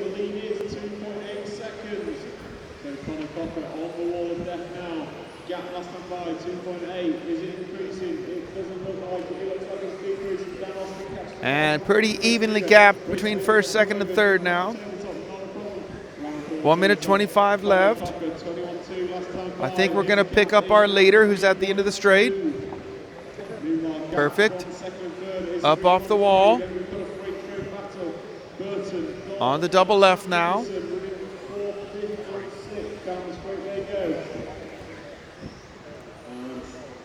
His lead. Connor Cocker over Leon Morel. 3.5 seconds now with just 1 minute to go. Up off the wall. Double left-hander. Through the switchbacks. Over the double jump and tabletop. Crossing the line with 45 seconds to go. So that could be possibly 2 more laps after this one. Certainly 1 more lap. Our leader's in traffic now. Meanwhile, out from Connor Cocker still leads 4 seconds in front of Morel, 3.3 in front of Carl Jackson. Oh, it looks left over Steve Brown together. Our leader has made it through the traffic. So Cocker up the wall now, 10 seconds to go.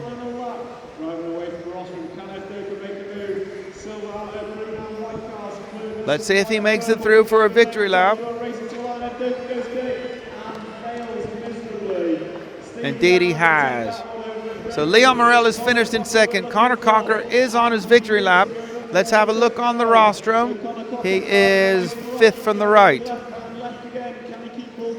That's it. 5 minutes over the tabletop, one more corner to go. Connor Cocker takes the win off the full drive D final. Leon Morel going to keep second position. Carl Jackson going to finish third. Dave Burton fourth. William Carroll fifth. Ross Nicholson sixth. Stephen Brown seventh. Tony Okoka eighth. Pete Wellington ninth. And we're getting near the end, ladies and gentlemen. It's been a long weekend. Very enjoyable weekend, but a long weekend. We have C final next. 4 more races. That's the third leg of the stadium truck, or short course, I mean, beg your pardon. Third leg of 4-wheel drive A final, the B final, and up next is the C final with Kevin Lee on the pole.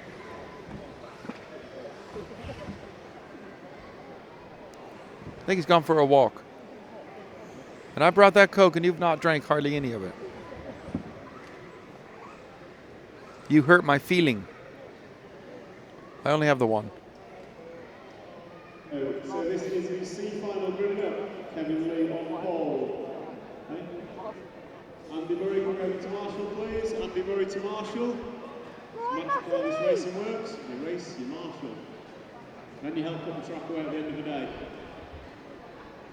Don't know how we've got through it all weekend and people still don't realise that you race when you marshal. So Kevin Lee on pole, Tony Bishop second, Elliot Biggs third, John Hazelwood fourth, Josh Holden fifth, Dave Gibson sixth, Ian Mellish seventh, George Coleman eighth, Natalie Williams ninth, Mark Stiles 10, John Painter 11. Drivers and marshals ready, listen for the tone.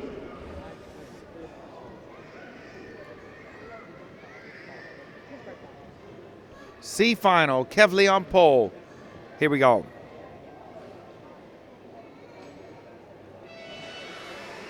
Yes, I do race myself. This is the class I race. Obviously not today. Good start for Kev Lee. Oh, a little bit of a bobble there for Kev, bouncing off the pipe. Getting away with that one. Off the corner tabletop for Kev Lee. Onto the main straight for the first time. Little bit of trouble behind him between Bishop and Boots. So Elliot Boots up to second now. I think that's Hazelwood in third. Starting to recognize some shells now. It is, and Bishop down to fourth. Oh, no, it's Josh Holdsworth fourth. Oh, Hazelwood is over, needed marshalling. So we're going to focus on this race for the lead between Kevin Lee from Inside Line Racing and Elliot Boots, Factory Kyosho team. Obviously, Elliot Boots. Oh, Kev Lee's over. Big tumble. It's going to see him go on the wrong side of the track. Open it right up for Elliot Boots now. I was just going to say, Elliot Boots is mainly a 8-scale racer. Not raced much electric for a while. Coming along to have a go.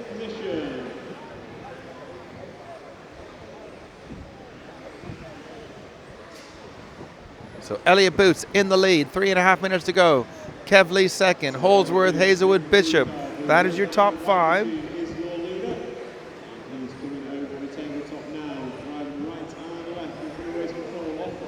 Kev Lee's in a bit of a lonely second.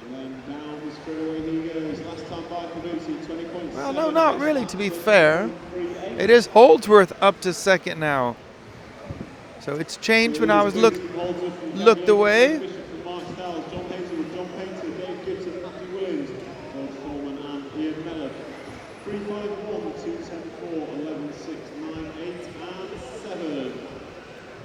Two minutes and 50 seconds left. Boots ahead of Holdsworth by 4.9 seconds. Holdsworth ahead of Lee by 1.9 seconds.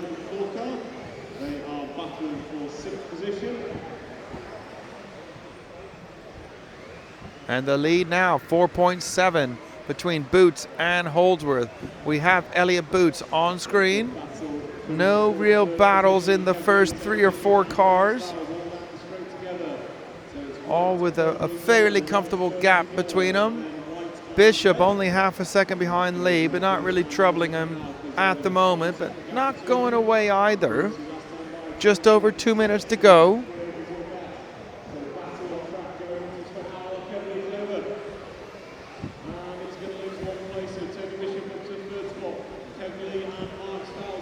Boots off the corner tabletop, out in front, 3.2 second lead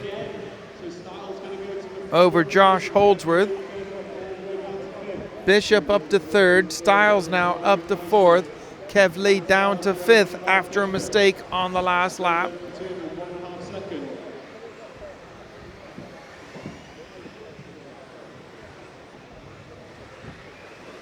So still not a whole lot of close action going on. We'll just go ahead and stick with Boots. 1 minute 20 left. So Boots and Holdsworth still the 1 and 2. Our leader's down the main straight. Heading for the wall. Traffic will move out the way. Bishop on the corner tabletop, not much between them. Less than 1 minute to go, 50 seconds. Boots in a commanding lead here in the C final. Make that 9 seconds. Tony Bishop, the 12 scale on-road racer, showing Bishop how's it done. Thank you very much, that's how it's done. So Mark Styles up to If we pick up this battle going on to the wall, so Mark Styles, can he hold on? that's Mark Styles versus Tony Bishop. Styles, more known for 12th scale, having to go at buggies and get into grips now a bit more with jumping. They're on their last lap now.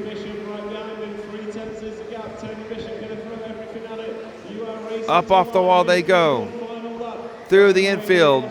Bishop looking for somewhere to try to make a pass on Styles. Time is up. Cross the line. Styles is going to hold off. Let's show Boots, center of the rostrum in the red shirt. There you go. Josh Holdsworth going to finish in second. Mark Styles jumping his way to third position. Tony Bishop going to finish fourth. Kev Lee in fifth. Dave Gibson safe finishing in sixth. John Hazelwood in seventh. Michael Williams eighth. That's a snapper. Ian Mellish in 9. George Coleman 10 and John Painter 11.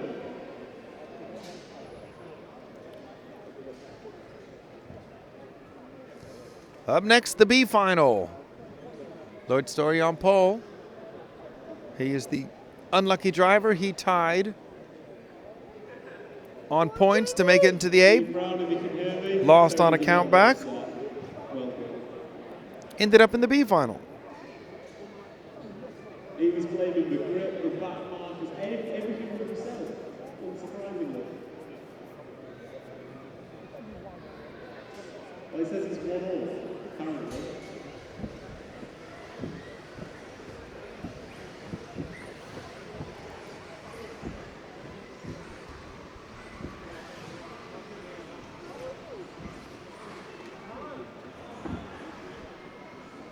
So races for the B final, the nearly men almost made the A main, almost got to race twice, instead got to Marshall twice.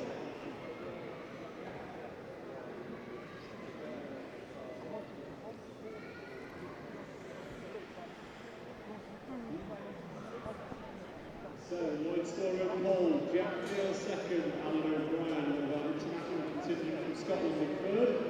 Jamie Hall fourth, Greg Williams fifth, Nathan Lewis sixth, James Taylor seventh, Alan Niblett in eighth, Eddie Cowan ninth, Joe Hanson 10th, and David Scott in 11. Carpet fitters doing a carpet repair. Double time on the Sunday clear. Take as long as you like, get the alley rate up. So Crackers third, drivers are ready, marshals are ready. Yes, B final, Lloyd Story on pole.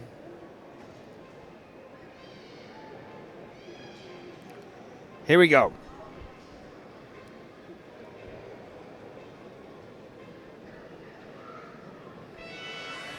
Nice start for Story at the front.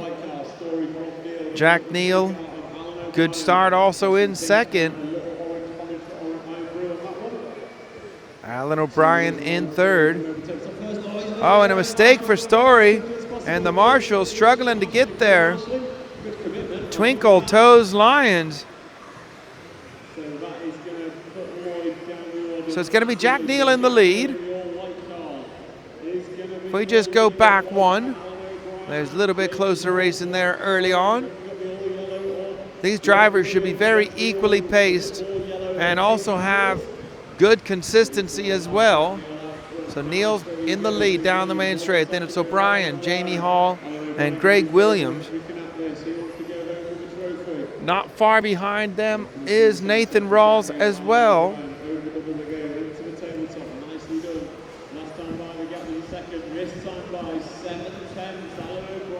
Alan O'Brien closing up on our leader. You can see that now. So O'Brien closing up on Neal. Off the wall they go. O'Brien on a charge. Oh, unlucky for Alan O'Brien. A mistake from Neal. O'Brien unsighted, collided with them, and O'Brien ended upside down. And somehow, miraculously, Alan O'Brien's going to come around in the lead. There was a bit more chaos. Alan to drop down to third or fourth, make that third. Oh no, check that. Is that Helliwell? And no, it is Alan O'Brien in the lead. I'm listening to the track commentator. It is O'Brien from Greg Williams. Williams just crashing out now. So it's Nathan Rawls up to second. Alan O'Brien in the lead. Rawls second. Then it's Niblett and Helliwell. We have Alan O'Brien on camera. Just drop back one, please. Thank you. Little bit of a wider shot. There you go. You can see there. Oh, Rawls crashes out. So Niblett up to second now. And it looks like it's going to be Helliwell up to third. 2.5 minutes left.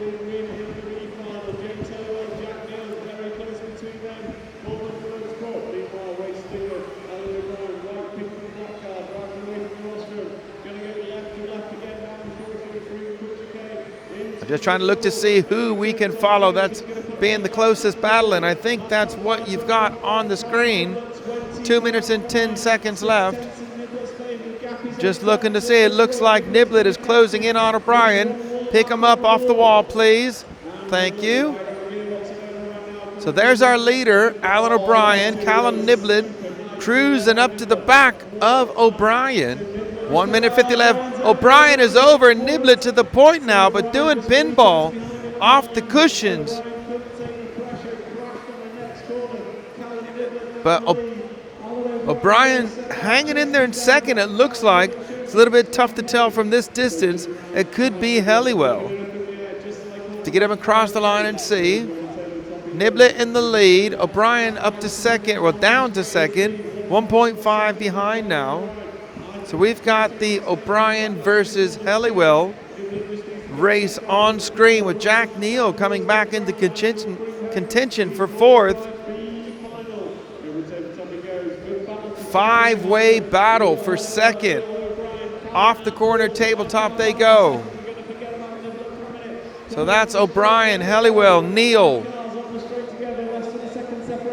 Or no, it's Helliwell up to second now according to my computer. Helliwell, Neal, O'Brien, Callan, and Rawls. So O'Brien back up to second. Helliwell is third. Neal fourth. 35 seconds to go. Niblett out front is having no troubles. Nice, comfortable lead for him. 30 seconds on the clock. Over the line. It is Helliwell second. Check that. O'Brien third, battling with Jack Neal. Difficult with O'Brien and Helliwell's cars looking very similar from distance. The lead last time around for Niblett was 2.8 seconds. We are starting the last lap now. So Helliwell hanging on to second. Has O'Brien got anything? Niblet out front, no troubles for him. Off the wall, don't think, and a mistake from Helliwell. O'Brien's looking for a way past. A good recovery from Helliwell. O'Brien looks up the inside and crashed. Once the computer says Niblet wins, Helliwell second, O'Brien is third.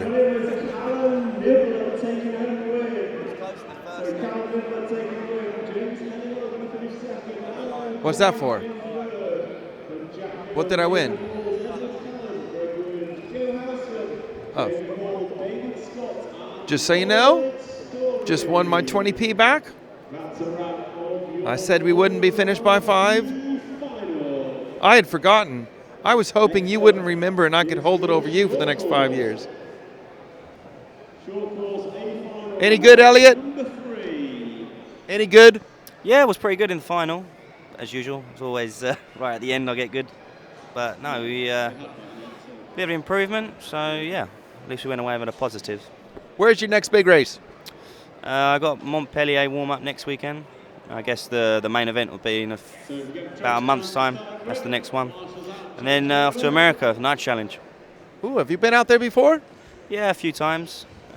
It's nice. But it's a different venue this time, different place, so we'll see. Right, and those races can go late into the evening? Yeah, so you'll have like a practice, like 52 heats normally. So here's, you think it's 19, you think 52. So you'll have a run at like 8 o'clock in the morning, and then probably at 2 o'clock the next morning. Wow. Yeah. Don't you sleep? Try to, but it's pretty cold. Well, thanks for chatting to us, Elliot Boots. No problem. I'm only being opportunistic because I didn't have to move to do that. Okay, up next, we have the penultimate race of the 2019 British Off-Road Grand Prix.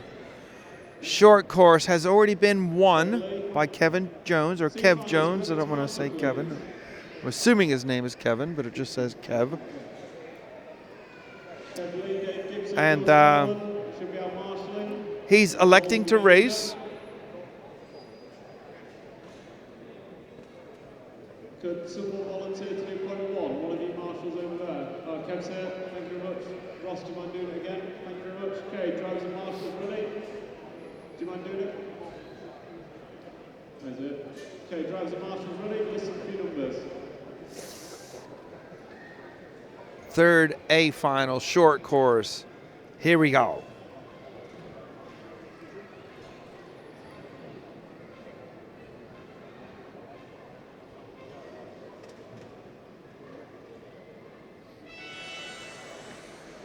Good start for Kev Jones at the front. And Dumaine's getting pummeled. Oh dear, that's the green car there. That's Dumaine. He was my co-host for a while. So this is a final short course.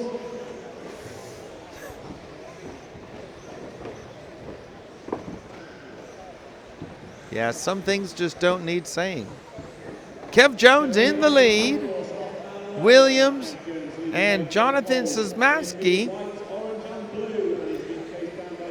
That's first, second, and third. These two have been racing in all 3 legs so far. The gap between Jones and Williams is 1.3 seconds. And I'm going to say it's just Jonathan in third. Bissamy, Lee, Qureshi, Dumaine, Ethan Clark, James York, Paul Clark. Check that. Richard Pacey and Paul Clark with 3 minutes and 55 seconds to go. So Kev Jones leading this one, David Williams. Your race leading truck going The down gap the between Jones and Williams is 1.2 seconds.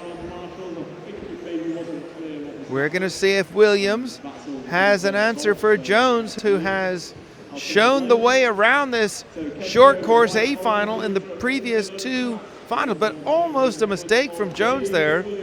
And then a mistake from Williams is going to free up any sort of pressure for Kev Jones. 3 minutes and 15 seconds left. So battle on track is for second. Dave Williams and Russell Lee down the straight they go. Just from Neil. 3 minutes left now. Jones out front, about to cross the line now. Here comes second Williams. And third place Lee. Let's pick up the trucks just below you, please. That's Russell Lee up to second now after a mistake from Williams. Let's see if Russell has the minstrels to hang on, and the answer would be no. Oh. Go back one battle, please. Let's watch a bit of that. This has the recipes to be a little bit chaotic.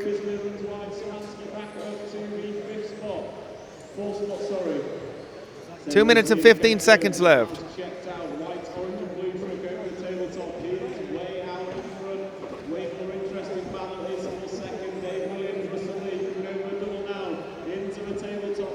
Go forward one, please.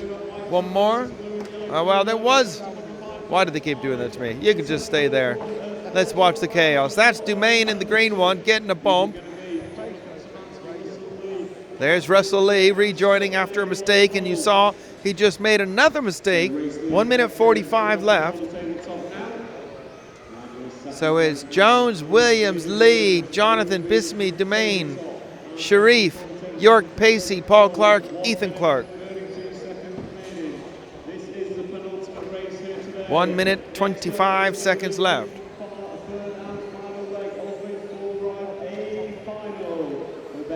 And there seems to be pretty good gaps between most of the drivers. We've got Dumaine on screen now. 1 minute and 10 seconds left.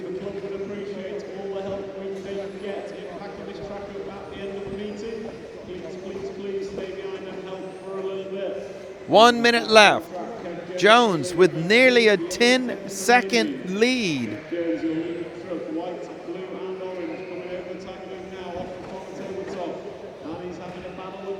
Well, I think with 45 seconds left, we will switch to our leader at the end of the straight.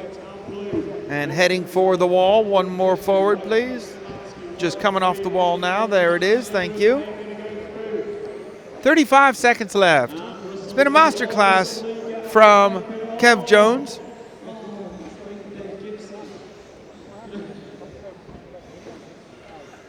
He's led near enough every lap of the short course A finals. He's going to go home with the silverware, with the trophy.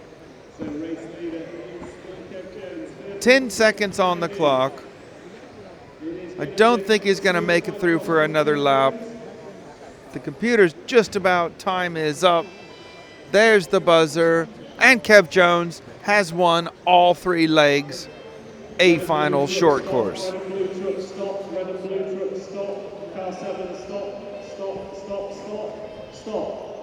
Red truck, stop.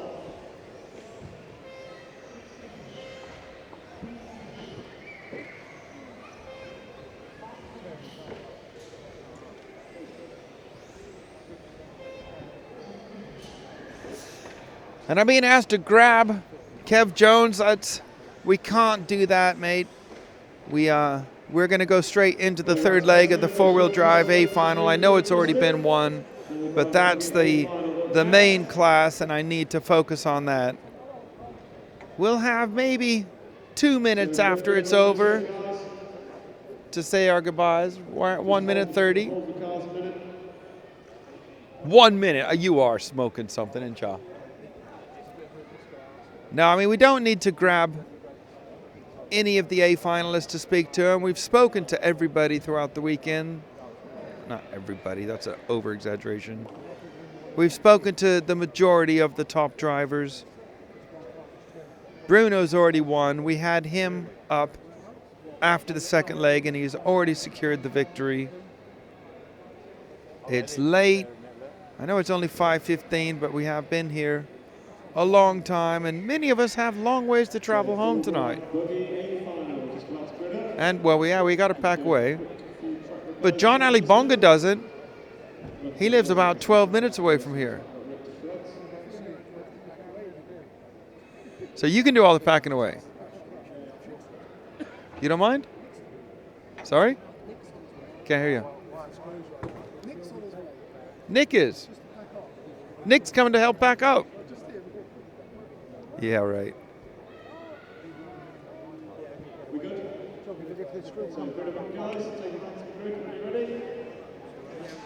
This is the third and final leg of the choreographed championship, and Bruno displayed his talent, crashing on the wall line.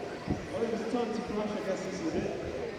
So Bruno Quello started from pole. Up next, ladies and gentlemen, the final race of the 2019 British Off-Road Grand Prix. We got time to whack the sponsors up, Paul? We got time to put the sponsors up? Go on, come on. Paying the bills. So grid is set, marshals are ready. He's got it. Listen for the tone.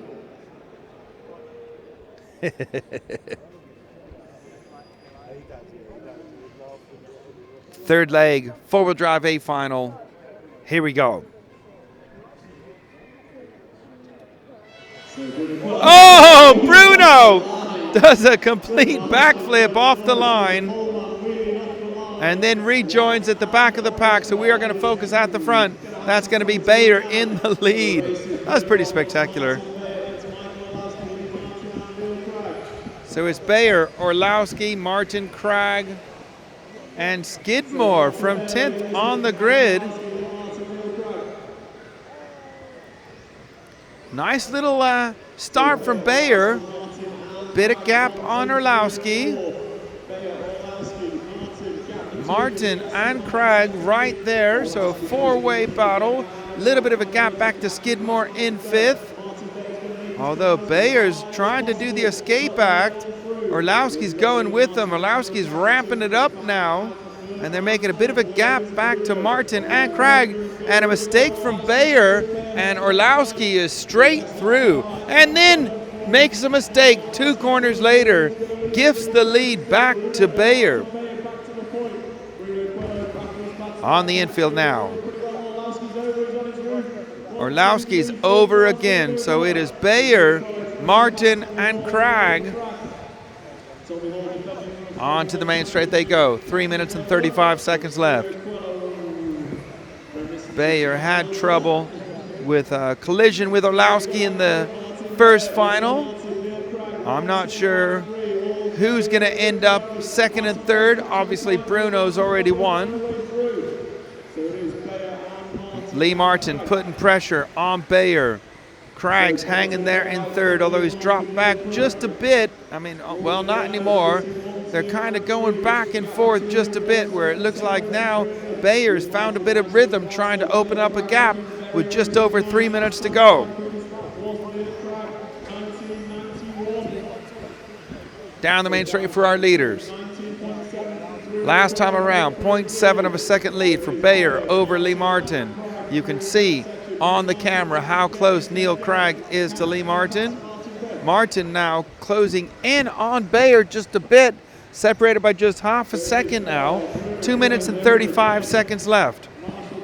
And there's been a mistake for Cragg, so he's dropped back, still in a solid third. We've got Skidmore, well, oh, okay. We had Bruno in 4th last time around, but that's changed. Skidmore into 4th now.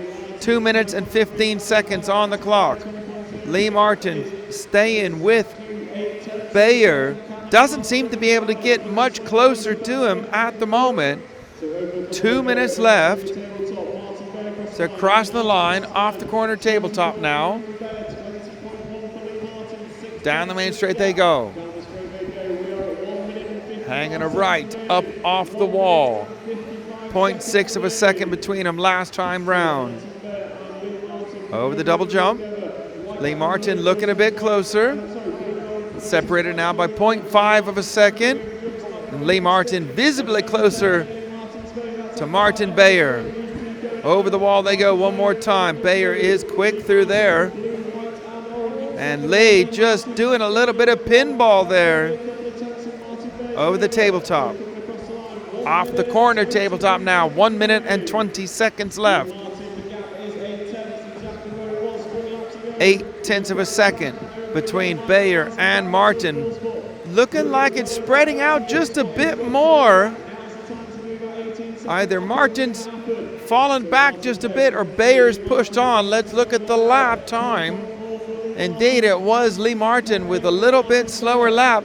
In fact, 0.7 of a second slower than Bayer last time round. And it's perhaps Lee is just going into, I'm going to come home in second rather than try to win and risk crashing. Seen a lot of these top guys having tiny little bobbles and then being punished for it. 35 seconds on the clock, the penultimate lap of the British Off-Road Grand Prix 2019.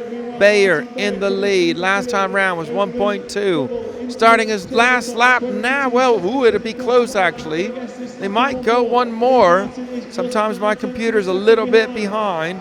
Lee Martin is pushing on now, closing back in on him. So is it Bayer who's just driving a bit conservatively, a bit safe, coming in on traffic? They might get through for another lap. Looks like Bayer is through, so it's definitely the last lap now. There's the buzzer, they are through. Over the jump, up the wall now, in traffic, Lee Martin. Oh, got right with him and then does a bit of pinball, and that's gonna struggle. Coming around to take the win in leg number 3 is Martin Bayer. I don't have the overalls, I cannot see them on my screen. So you're gonna have to, see you later Brian, thank you. You're gonna have to look online. And that's a wrap of the Milton Keynes Grand Prix 2019. I would like to give a massive, massive thank you to Silverstone Remote Control Model Car Club for hosting the event. Round of applause from everyone from Silverstone Remote Control Model Car Club. Thank you to the VRC. They're just saying all their thank yous. Sponsors, Schumacher Racing, I'll let you listen. DMS Racing, Nemo Racing, Yokomo, the State of RC, CML Distribution, Team Associated, Serpent, Santapon Raceway, Will Speed, Inside Line Racing, RC Disco, K-Works Paint, TMG Speed, Rubit, Screws for RC, Top Models and Race Place RC. That's a wrap of this year's event, and a reminder to all racers, please, please, please stay behind and help the club pack the track away. There's a lot of work to do, and the more people that help, the better. We're still on, Paul. Oh, nearly got Paul in the shot. Okay, it's over. It's been one heck of a good race weekend. I've got to say thank you to John Alibonga, thank you to Paul Bateman, and all the back staff of the RC Racing TV crew who's helped us throughout the weekend. I myself had a great time chatting with all of you in the chat room, all of the people that were good sports and came up and did interviews. Of course, the racing, well, it was good racing. I think the driving standards were good, the track was good, the crowds were amazing. So thank you very much for joining. We're going to sign off. See you next time. Bye-bye.